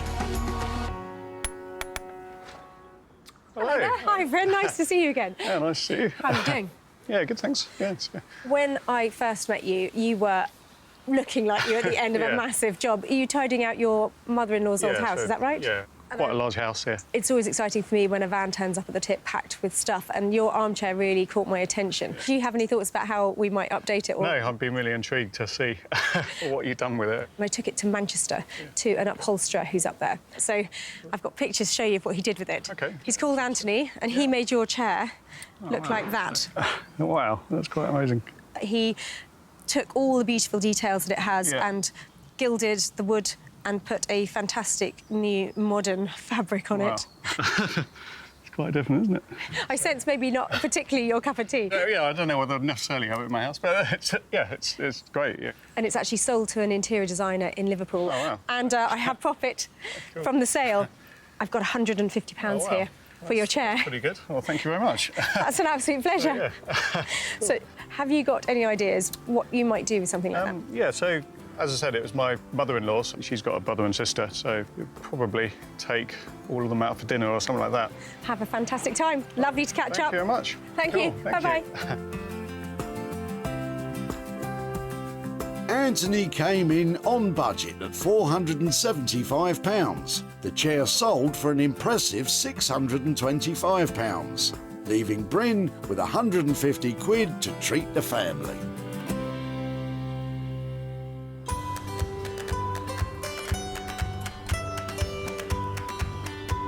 Sarah's back in Brighton to see how Emma has got on with the 2 ply-back chairs.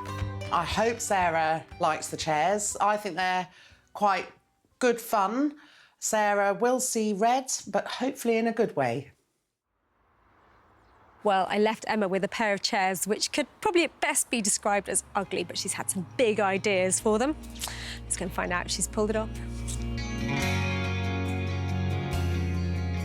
Before, the chairs were battered, chipped, and had lost their mojo. But now...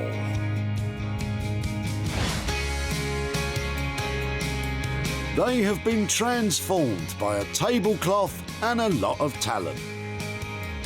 The classic William Morris print now covers the backs, seats, and struts of the frame. And the chairs meet all UK fire safety standards. Emma has sanded the cloth at the edges so it blends seamlessly with the wood. Topped off with bold yellow legs, Sarah will certainly not be expecting this. Emma? Hello, Sarah. Hello. Emma! A pair of chairs. Emma, aren't they amazing? Do you think they're amazing? I'm so glad you think so. They're quite good fun, aren't they? They look really good. You've really pulled them together. I'm amazed that they look so sharp. I just changed the colour last night. You did? Yeah. You're a nightmare. I know. What was I thinking? And I've done a little bit of extra here and here. And then we've got a cheeky little bit at the back.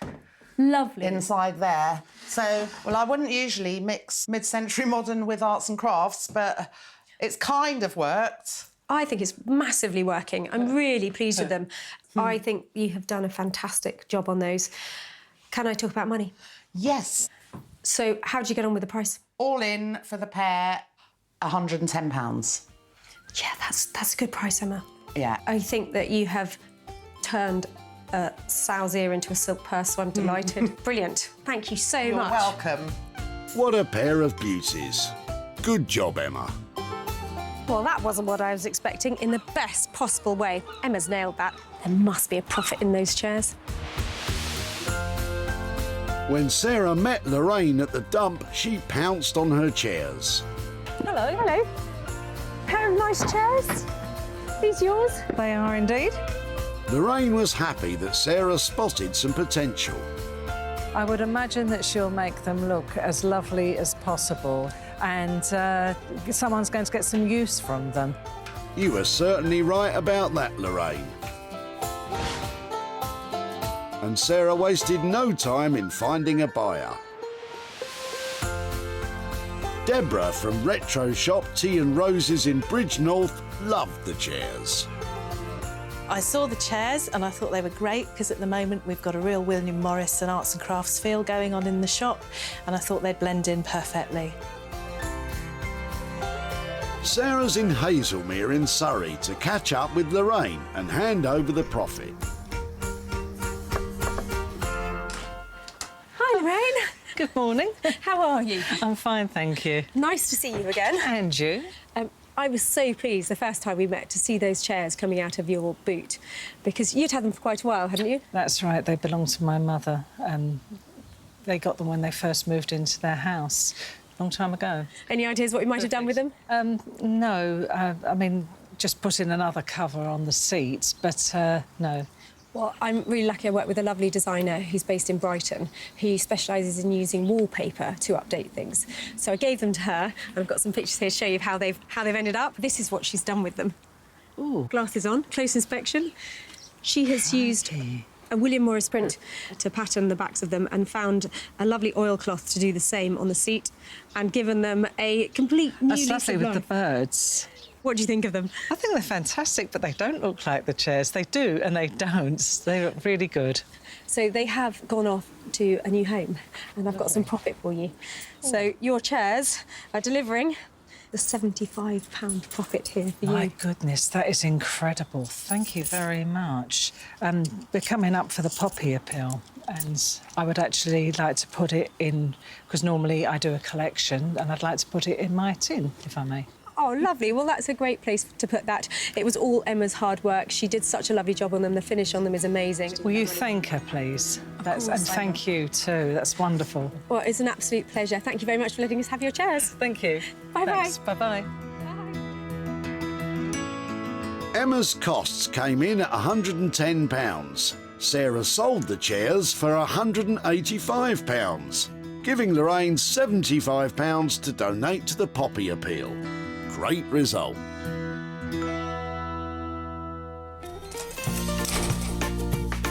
Sarah saved 3 items from being thrown in the skip.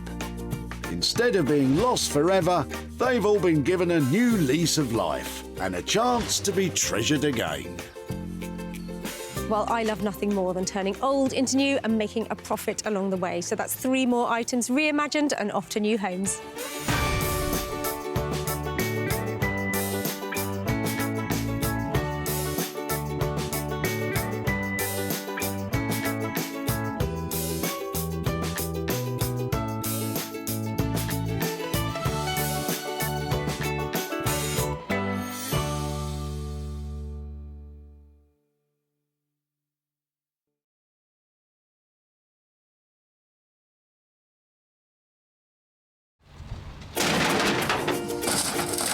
Oh, I like the look of your rubbish.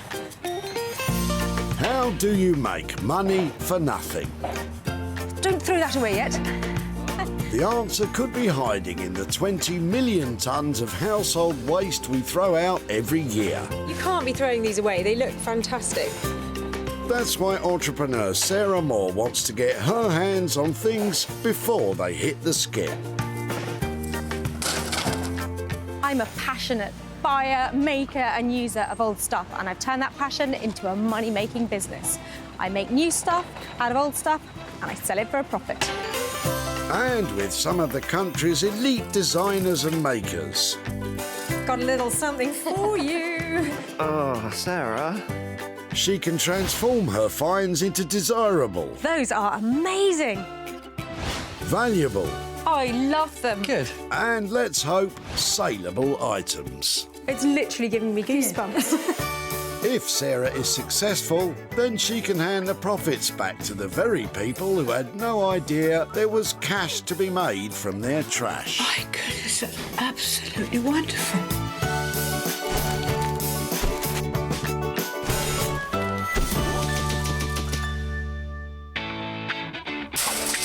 Whitley Community Recycling Center serves the people of Surrey. And in return, the people of Surrey serve up all kinds of rubbish. They're literally queuing up to get in here. Let's go see what they've got. Sarah's here today looking for 3 items that she can reclaim, rejuvenate and reimagine into something saleable. Some people have lovely rubbish, don't they? That's quite a sweet picture, isn't it? Sarah's been granted special permission to be here, so please don't think you can just turn up and treasure hunt at your local tip. My body is a temple, and now so is my head. My body's more of a bouncy castle. But less of the messing about, there's rubbish to find, and the boot of Margaret's car looks promising. Hi there, you look like you've got a car full. Yes, certainly, yes. Some is for the tip and some is not. Oh, wow. These are great. And so how long have you had them? 20 years. We got some better chairs from a charity shop, from a house clearance. OK. So we went for them. Would it be OK to have a look at the other ones? Of course. Oh, brilliant. Margaret has managed to squeeze 3 other dining chairs into her car, which, like the one she had in the boot, are all destined for the skip. They look like a good set. Yes, they are. Lovely. And so we were very, very happy with them, you know. Well, I am your woman. If you don't mind me taking them away, would love to have a go at doing something with them. You're very welcome to take them. Lovely. Well, thank you so much. I will keep in touch. Yes, OK. Thank you. Bye-bye. Sarah's first find, 4 unwanted dining chairs which have been treasured by Margaret for years. I'm totally glad that she took them, and I'm sure she's doing something very nice with them. We have used them for 20 years and they were second-hand already. So they are good quality. 4 usable chairs, a great number, a good set, they're reasonably solid. And I think they've got potential to be updated and made really lovely again. Perhaps get rid of this fake leather seat. And Sarah knows just the man for the job. Rupert Blanchard has carved out a name for himself as one of the most imaginative designer makers in the country. He uses unloved and undervalued materials to create furniture that is modern, fun and built to last. I try to develop my own style so my personality comes through in my work. I'm most proud of a piece when I've got a piece of furniture back in someone's home that they wouldn't even give space in their shed for. I want to make the unloved loved again. Rupert will certainly have his work cut out making these charmless chairs lovable once again.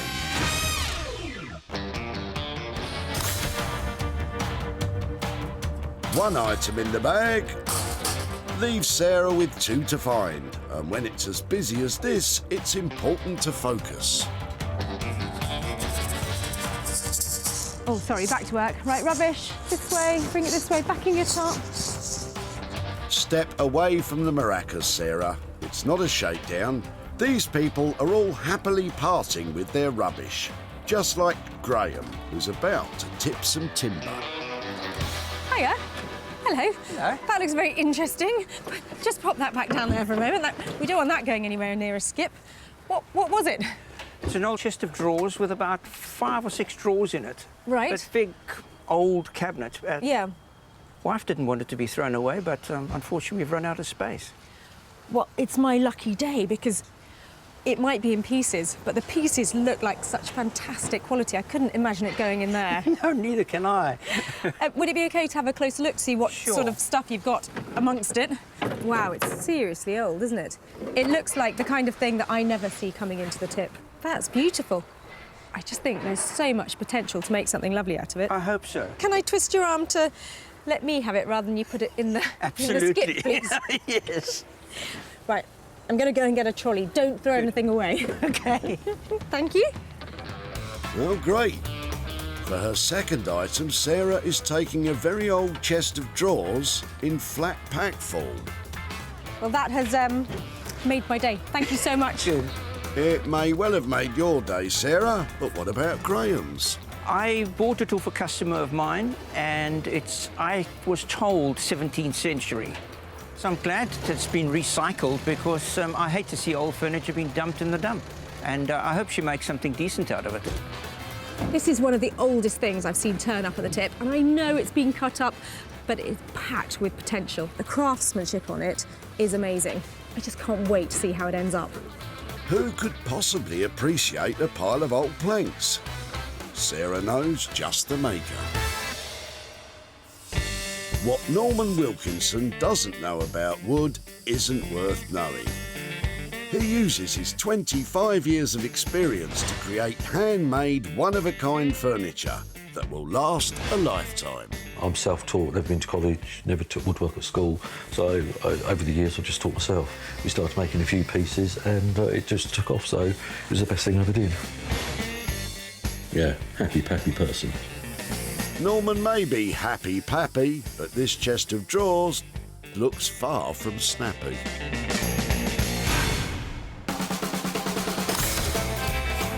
Sarah's salvaged 2 items so far. Crystal ball. I could really do with one of those. I see a future full of trash awaiting you, Sarah. Starting with Charlotte's boot, which is full of rubbish ripe for a rummage. Hiya. Hello. What are you dropping off? Anything exciting? Just some leftover bathroom tiles. I wasn't quite sure what to do with them. So they the can I have a look? Are they the Mosaic certainly. ones? Yeah. Yeah. Oh, wow, We've been doing up our bathroom, and we got given them for free on my husband's job, and we're not too sure what to do with them. But in the end, we decided to go with grey ones. They didn't quite look right, so I'm not too sure what to do with those. Wow, there's hundreds of them. So there's quite a lot, yeah, and you just peel them off, I think. Yeah. I would love to have a go and see if there's something to be made from them. OK. And I will try and make something creative out of them. And Lovely. I come and show you what I've done. Yeah, brilliant. That's lovely. Thank you very much. Brilliant. Well, I think even I might be able to carry this lot. Yeah, they're not too bad. Brilliant. Well, thank you so much for That's that. OK. I'll keep in touch. Yeah, have fun. Thank you. Bye. It looks like a night on the tiles for Sarah. Well, an afternoon, maybe. What does Charlotte think can be done with all these old tiles? They're nothing very special, but there's a whole box of them. Some kind of mosaic, I don't know. I think it's a coffee table that needed a bit of colouring and fancy stuff. Yeah, I don't know. Be interesting to see. Hundreds and hundreds and hundreds of white, brand new glass tiles. They're not retro, they're not vintage, they're not old. There's so many things that might be done with them. Just don't know what it is. I guess you won't be tiling your bathroom then. Sarah has her 3 items. The 4 old dining chairs will be worked on by Rupert, the broken up chest of drawers will be tackled by Norman, and Sarah has a box of surplus glass tiles for her own project. Well, this lot didn't make the cut, but I have got heaps to work with. Let's go get on it.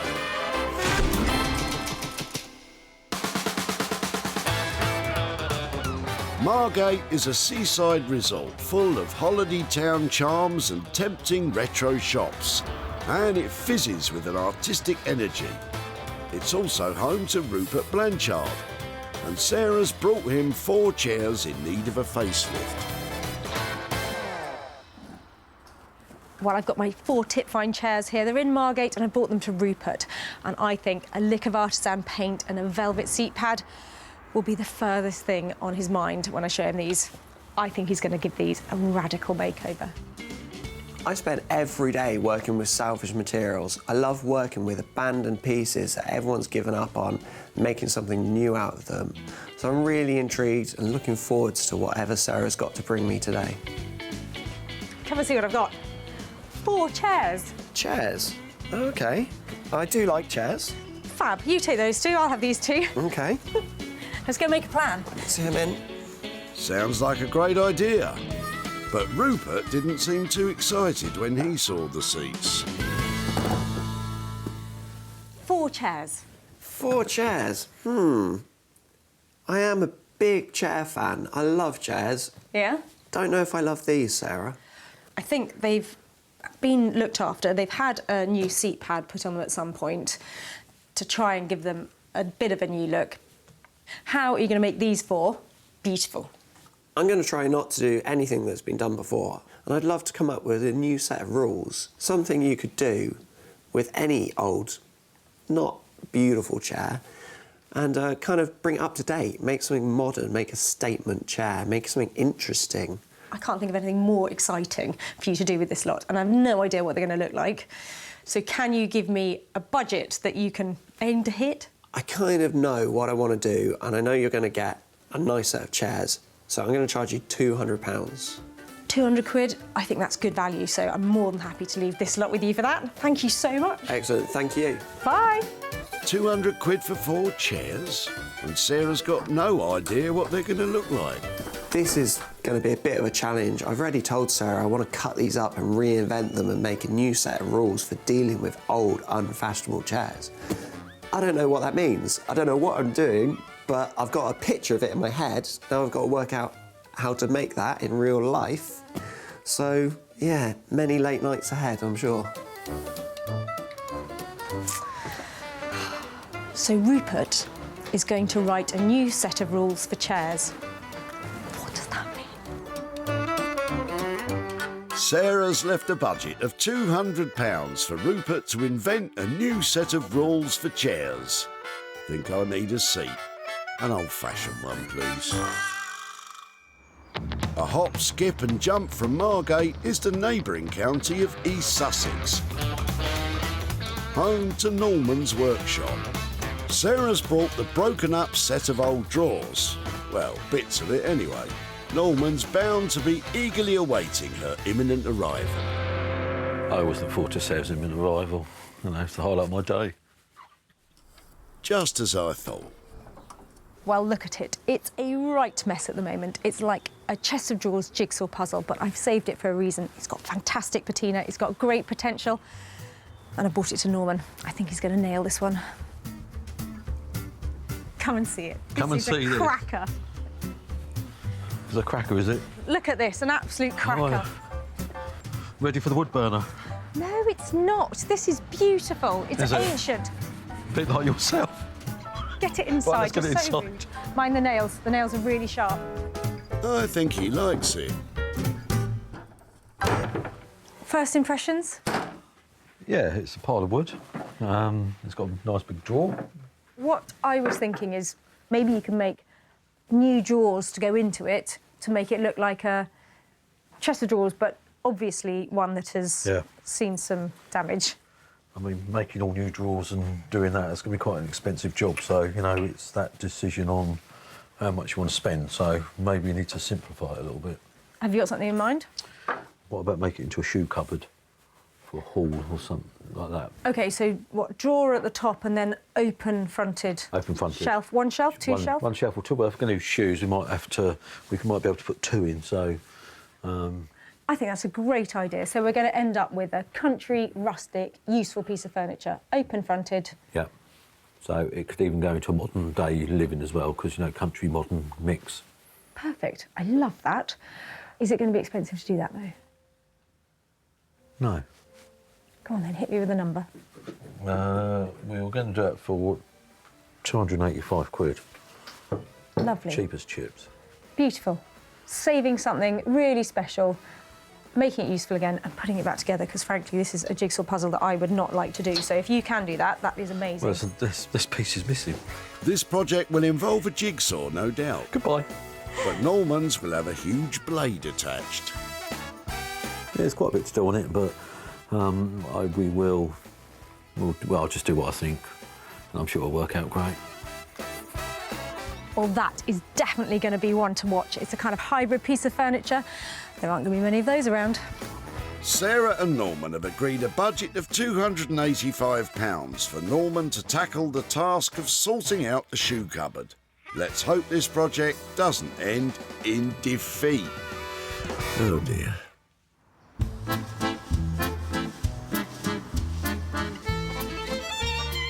With the chairs and drawers safely dropped off, it's time for the hard work to begin.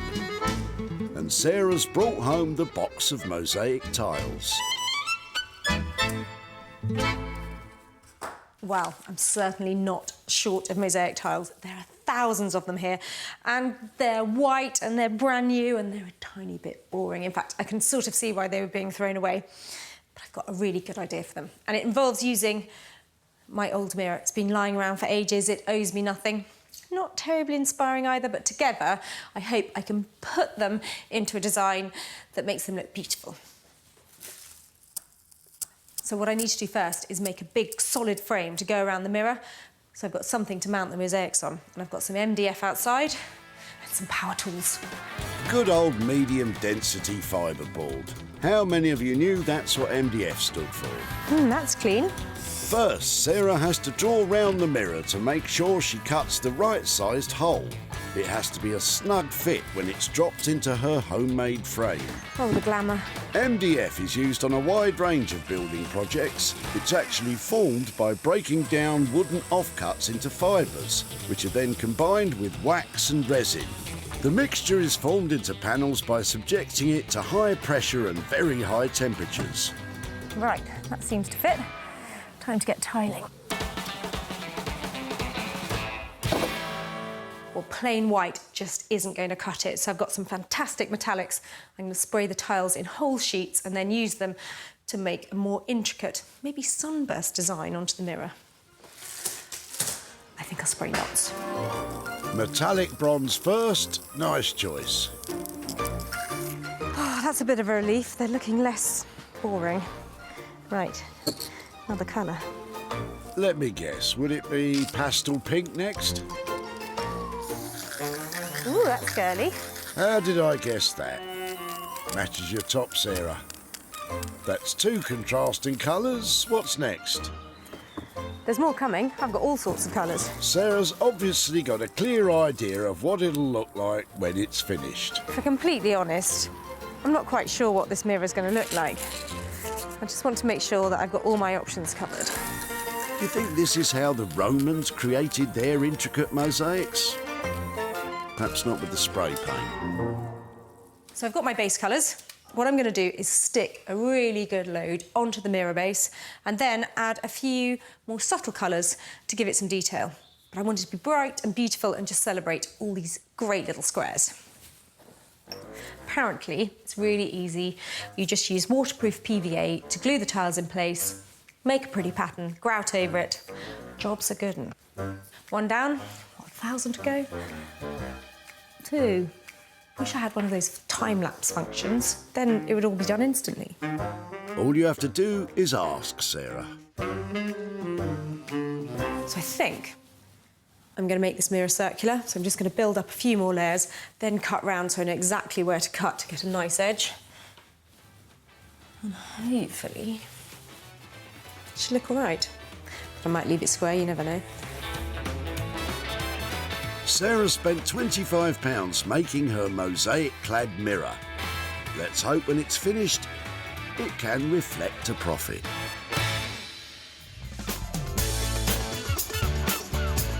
In Margate, it's Rupert's turn to transform trash into treasure.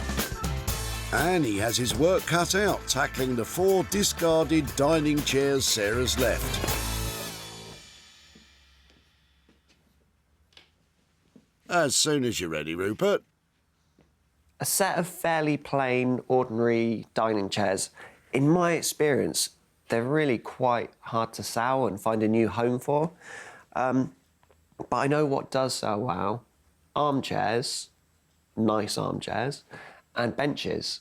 So I'm going to kind of work out a way that I can turn this boring set of 4 ordinary chairs into a set of 4, but definitely 2 interesting armchairs and 1 bench. 2 armchairs and a bench. Radical stuff. Sort of just trying to be, just being a bit puzzled about how big is an armchair? Are there rules of armchair heights? Yes, and you're the one who's supposed to be writing them, Rupert. I've got about the height of the arms. I'm just going to try to draw out some kind of shape. Rupert's plan is to create a box-like structure around the existing chair. I've got a good idea of the overall proportions of this now. I've just got to get to work, make a framework, clad it. I'm kind of going to use an interesting paint technique, but yeah, better get on with it. Rupert is using pine battens to create a frame which will surround the chair. Can you still hear me? I've got the loudest driver in Margate. Does that make you the woodworking equivalent of a boy racer, Rupert? Once the structure is screwed together, pine planks are used as cladding inside and out. And if Rupert's measurements are right, The old chair should be right in the middle.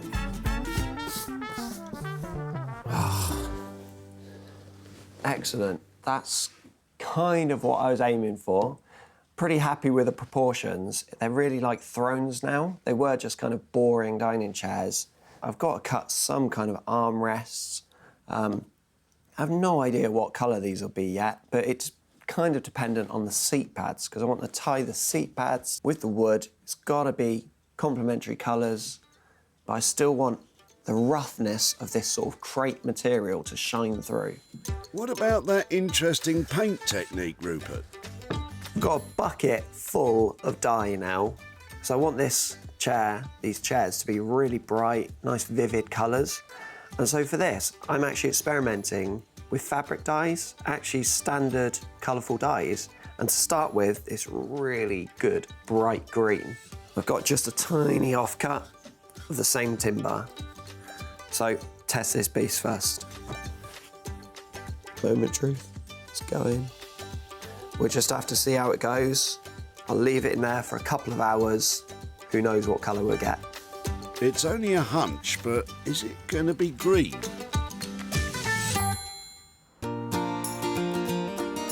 In East Sussex, it's Norman's turn to transform the jigsaw of drawers into something special. Today we're going to try and make this pile of whatever we've got into something. We've got only one drawer, the rest of it's missing, so we're going to have to try and make a silk purse out of a sow's ear.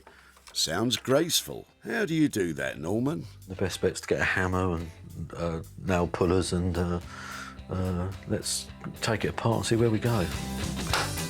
Good tip. When making a silk purse, bash it with a hammer. But Sarah is expecting a country rustic, useful piece of furniture suitable for shoes, and preferably the bigger the better. If we're going to make it for shoes, I mean, it depends how big a feet you got. But on an average one, I mean, 12 to 14 inches is normally big enough for shoes. You know, it all depends where it's going. They're making houses smaller now and flats smaller, so I'm going to say sorry, Sarah, but I'm going to do what I think. So, you know, I'm sure I can take a telling off from a woman. So, hopefully, I'll be okay. You're a brave man, Norman. Decision made, Norman is risking the wrath of Sarah by reducing the depth of the finished piece of furniture, making it just about deep enough to accommodate a large pair of shoes. I hope Sarah's in an understanding mood when she returns. We've done the cutting, now we're going to glue the sides up with the glue here. You know, I've put the gloves on because if you don't, this marks your hands and it takes days and days for it to come off and it looks like you never wash. Of course, there's the personal safety aspect too. Just dribble it on, nice straight line. So, I mean, we won't get a perfect flat joint everywhere because of what the material is. Sometimes you just got to bang it as well. I've got to leave the glue now to go off. I mean, we leave it overnight. I mean, you don't need to, but obviously the longer you cramp it, the better it is. With the sides trimmed down to size and glued back together, it's the turn of the drawer to receive some love. And, true to form, that involves a hammer. Excellent. Sometimes trying to restore a drawer, I mean, it'll be easier just putting you back on it. And then if we paint the inside so it'll all tie in together, but we can keep the outside nice patina and everything. So we're going off track a little bit, but I think it's the easiest and quickest way of doing it. Otherwise, I don't want to go over budget. So I've got to start thinking which is going to be the best way for me to do it. That's probably smart thinking, Norman. A smaller unit for a bigger budget probably wouldn't go down too well.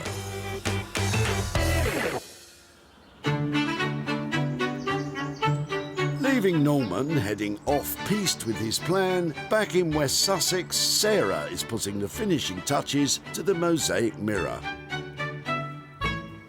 So some of the paint is coming off with the grout, and I always sort of knew that was going to happen. But a perfect, pristine finish, I was never going to go for one of those, was I? When Sarah found the glass tiles, they were lacking glamour. But now... They provide a circle of vivid colour surrounding what was once a dull, distressed mirror. Using a variety of spray paint colours, enhanced by hand-painted highlights of gold, Sarah has glued them into a concentric mosaic, grouted the gaps and created a contemporary mirror. Maybe it would look good above a shoe cupboard. Well, I am so pleased that the mirror is now finished. It's now bright, hopefully saleable, who knows, might even make some profit. When Sarah spotted Charlotte at the tip, it was the contents of her boot that caught her eye. What are you dropping off? Anything exciting? Just some leftover bathroom tiles. I wasn't quite sure what to do with them. Sarah soon tucked the tiles under her arm, while Charlotte had a few ideas of her own. I think it's a coffee table that needed a bit of colouring and fancy stuff. Yeah, I don't know. Be interesting to see. With the mosaic mirror complete, Sarah snapped some pics and soon had it for sale online. And it didn't take long for it to be bought by a private buyer. Sarah is back in Surrey to show Charlotte what became of her surplus tiles and to hand over some cash. Hello. Oh, hello. How are you? I'm fine, thank you. And who's your assistant? Hello. What's your name? Peter. Hello. Do you shake? Should we... Oh, you're really strong, aren't you? I didn't know you had an assistant. Yeah, this is my little assistant today, isn't it, Peter? Yes. Yes. Well, I think you have a new bathroom now, don't you? Yeah. So the tiles that I found you with at the tip were left over, weren't they? Well, from our bathroom project, yeah. Yeah, excellent. Well, I had to work with them. Yeah. Any idea what happened to them? I wasn't too sure. I thought maybe a table, coffee table, decorate, something like that. Well, I thought a bit of extra colour would help. Oh, and okay, yeah. I actually went for a mirror. Oh, lovely. So I've got some pictures to show you of what Okay, happened lovely. to them. Your tiles have been made into... Oh, wow. A big bathroom mirror. Oh, that's lovely. I that's beautiful. hand-painted them all and took them off the backing and put them round a mirror. It did get snapped up. Oh, wow. So I've got some profit here. Who holds the money? Is it you? Are you the money holder? Yeah. OK, well, I've got £140 here for you, then. Oh, wow. What'd you say? Thank you very much. Good boy. So is there anything that you need at the moment? Well, we're doing a conservatory now, so... Yeah, right now. Right now, yeah. Really? Yeah. Excellent. So Daddy's doing it, isn't he? Yes. Yeah, so we might buy something for the conservatory. Oh, fantastic. Yeah. Well, I hope you enjoy that. You look after that money carefully. We will. And I'll see you at the tip. Thank you nice very to much. see you. Thank Take care. you. OK, bye-bye. It looked to me like Peter had something else in mind for that cash, and the conservatory might have to wait. Well, I think that money is in safe hands with Peter. And if they're both happy, then I'm definitely happy. Sarah spent £25 on materials. It sold for £165, which provided Peter and his mum Charlotte with £140 profit to spend on, well, who knows. After bagging a profit from her first item, Sarah is back in Margate to see if Rupert has managed to rewrite the rule book for chairs. The chairs that Sarah brought me were, in my opinion, incredibly boring, but the challenge was still to make them exciting to someone else. And, yeah, hopefully I've done that. I think they're definitely more exciting now. Well, I left Rupert with some really dated dining chairs, and he said he was going to reimagine them completely. And I can't wait to see them, because either he'll have gone all out and they'll be completely crazy, or he won't have gone far enough and they'll still be dull. Let's go and see. You're going to love them, or you're going to hate them. When Sarah salvaged the chairs, they were on their last legs. But now, Rupert has transformed them from 4 dull dining chairs into 2 contemporary armchairs and a brand new bench. The armchairs have been created by building a solid wood surround. The new fire-retardant upholstery gives a fresh new look that matches the colourful paint coating. The bench incorporates the backs of the 2 remaining chairs. But will Sarah be liking or loathing this lot? Rupert? Hey, Sarah, welcome. Come in. Hello. Hey, Sarah, come into my lounge. Oh, fantastic. How are you doing? I'm good, I'm good. So, just about ready for you. Oh, they are great, aren't they? What have you done with these? Yeah, I've made 2 armchairs by making this kind of, giving them a hug, really. Yeah, And lovely. The other two chairs, I started taking them apart. I wasn't sure what I was doing with them. Ended up going for a classic kind of bench. Good for a hallway, good for end of a bed, good for a living room maybe. Actually, when I started taking them apart, some of the chairs were slightly damaged, so I wasn't afraid to sort of cut them up a bit. And so the two for the bench, when I started cutting them, I actually found on the underside of the chair, there is a little mark on them. CC. Yeah. And it means that these are British chairs made under tight restrictions on the use of materials. That's great use. It's nice to know where they came from because there's not much about them that screams date or origin or whatever. So they were thriftily made and then you've remade them again. Restrictions introduced in wartime mean the originals were thriftily produced. But how thrifty has Rupert been? The budget was £200. Gone over the budget a tiny bit because the upholstery is so much. 220 is the total now. I really like the upholstery. It's worth doing that extra bit and to find fabric. I mean, it looks like something you might find on an old tram seat or something, doesn't it? And it sort of puts it back into that era. It is. It's brand new, Farraton, but it is a very mid-century style. Yeah, it's fab. Lovely piece of work. Great money. Can't go wrong. Excellent. I'm Good luck loving with them. Oh, I won't need luck. I'm loving them. Can't take them home myself, but well done. Thank you. That seems a success. Sarah loves them, despite the £20 overspend. This is quite a different project for me. I'm not used to making armchairs and benches, and I don't generally work with chairs, so it's quite a challenge, but I'm glad Sarah brought them to me, and I'm really happy that, yeah, she seems pleased with them.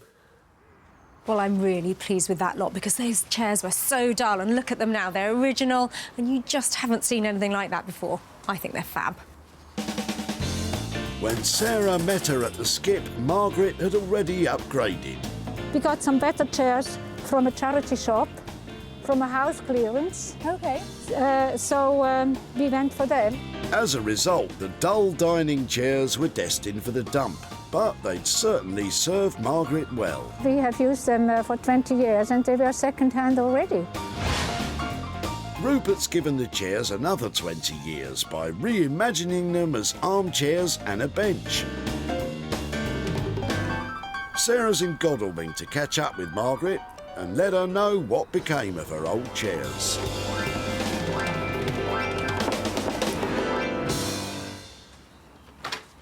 Hello there. Sarah. Lovely to see you again. Sarah. How are you? I'm fine, thank you. Good. Now, I saw you throwing away 4 chairs that you'd had for ages. And so did you think, I wonder what happens to them when they leave the recycling centre in the back of somebody's van? Yes, but I was very glad that they got into good hands and they were recycled and not just filling another landfill. Well, I took them down to Margate. There's a designer there called Rupert who I work with who just has fantastic ideas, and he saw them and said, don't worry, I've got a really good plan for them. He wanted to reimagine your chairs. Good. So he's had a really good go. Are you ready? He has turned them into wow. a pair of armchairs and a window seat or a bench.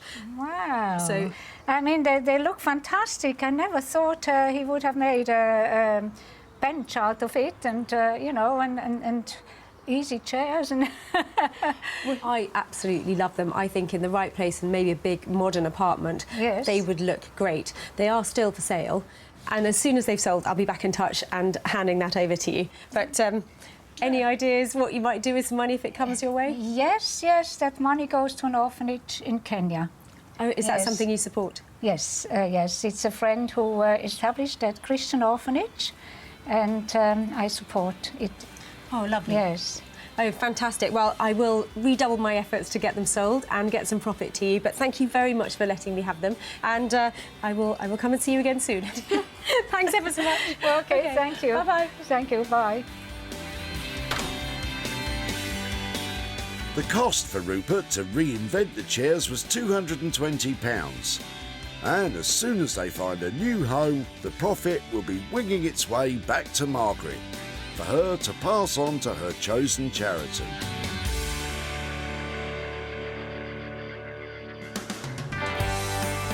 Sarah's back in East Sussex at Norman's workshop. How has he survived tackling the jumble of junk that was once a set of drawers?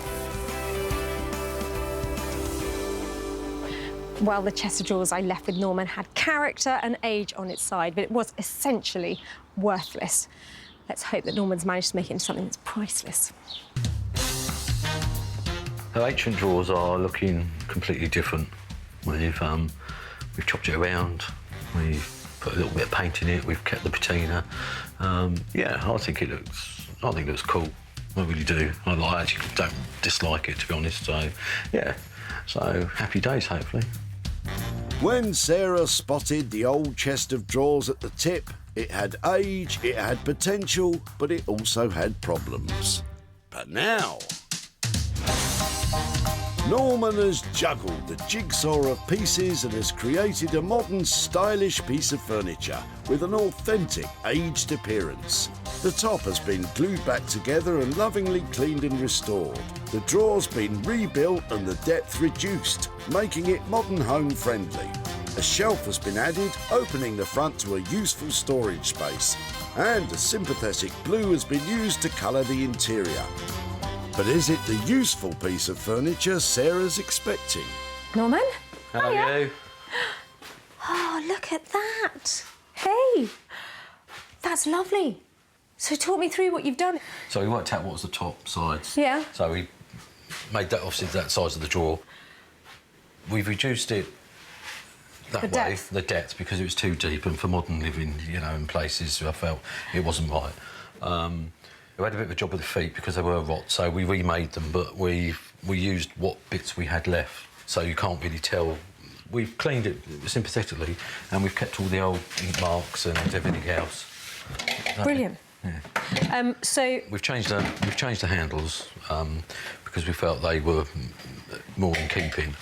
You can put shoes in it, you can have it as a bookcase, you can have it anywhere really, so it's a very dual-purpose piece again. Really pleased with that. It's got a great new look. Has it got a great new price? Yeah, we came in on budget, all of 285, so yeah, happy days. I love what you've done to it. It's got a lovely old-fashioned look. Done well. Ching ching. Yeah. I've gone in. See you later. Sing your hook, I know. Yeah, go, enough of you. Happy days, yeah. I think it all went fantastic. I think she was pleased with it. I think she liked the colour. Yeah, I mean, for what we had, I think we've turned it into a functional piece of furniture, so, yeah, happy days.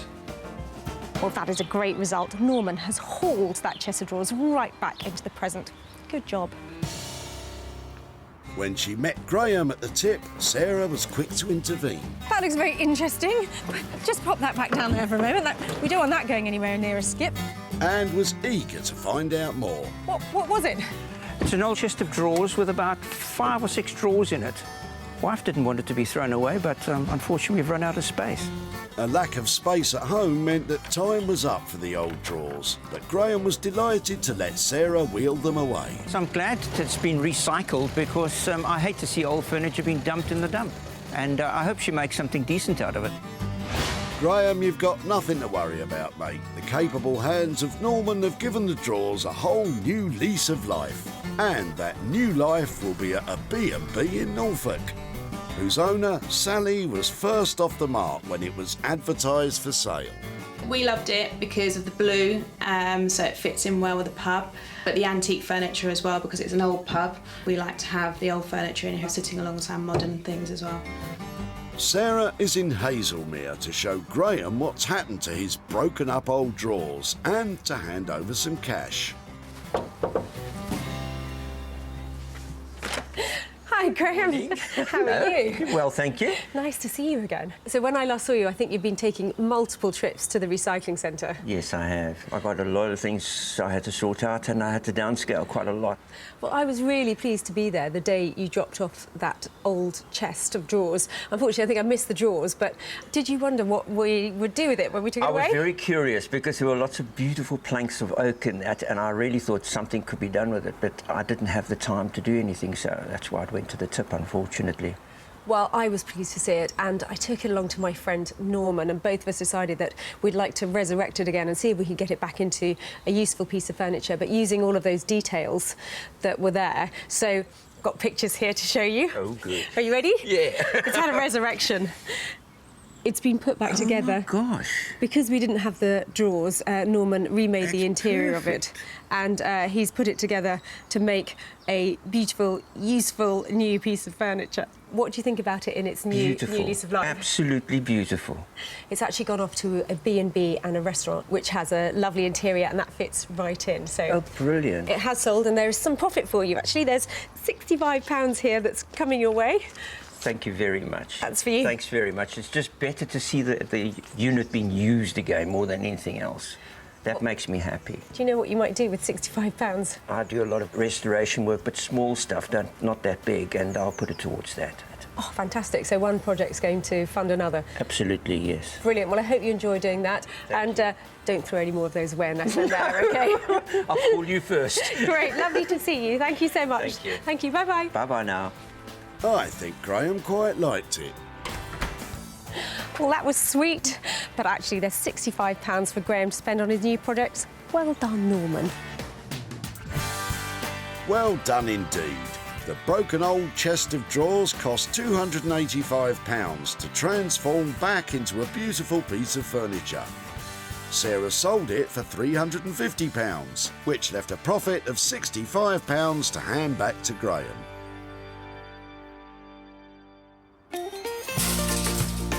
Sarah has saved, sold and celebrated. 3 items that would have otherwise been dumped and lost forever have all been turned around and given the chance to live again. So that's 3 items that I gathered, and those are tip finds that have been transformed into must-have items. That's what I call a great day's work.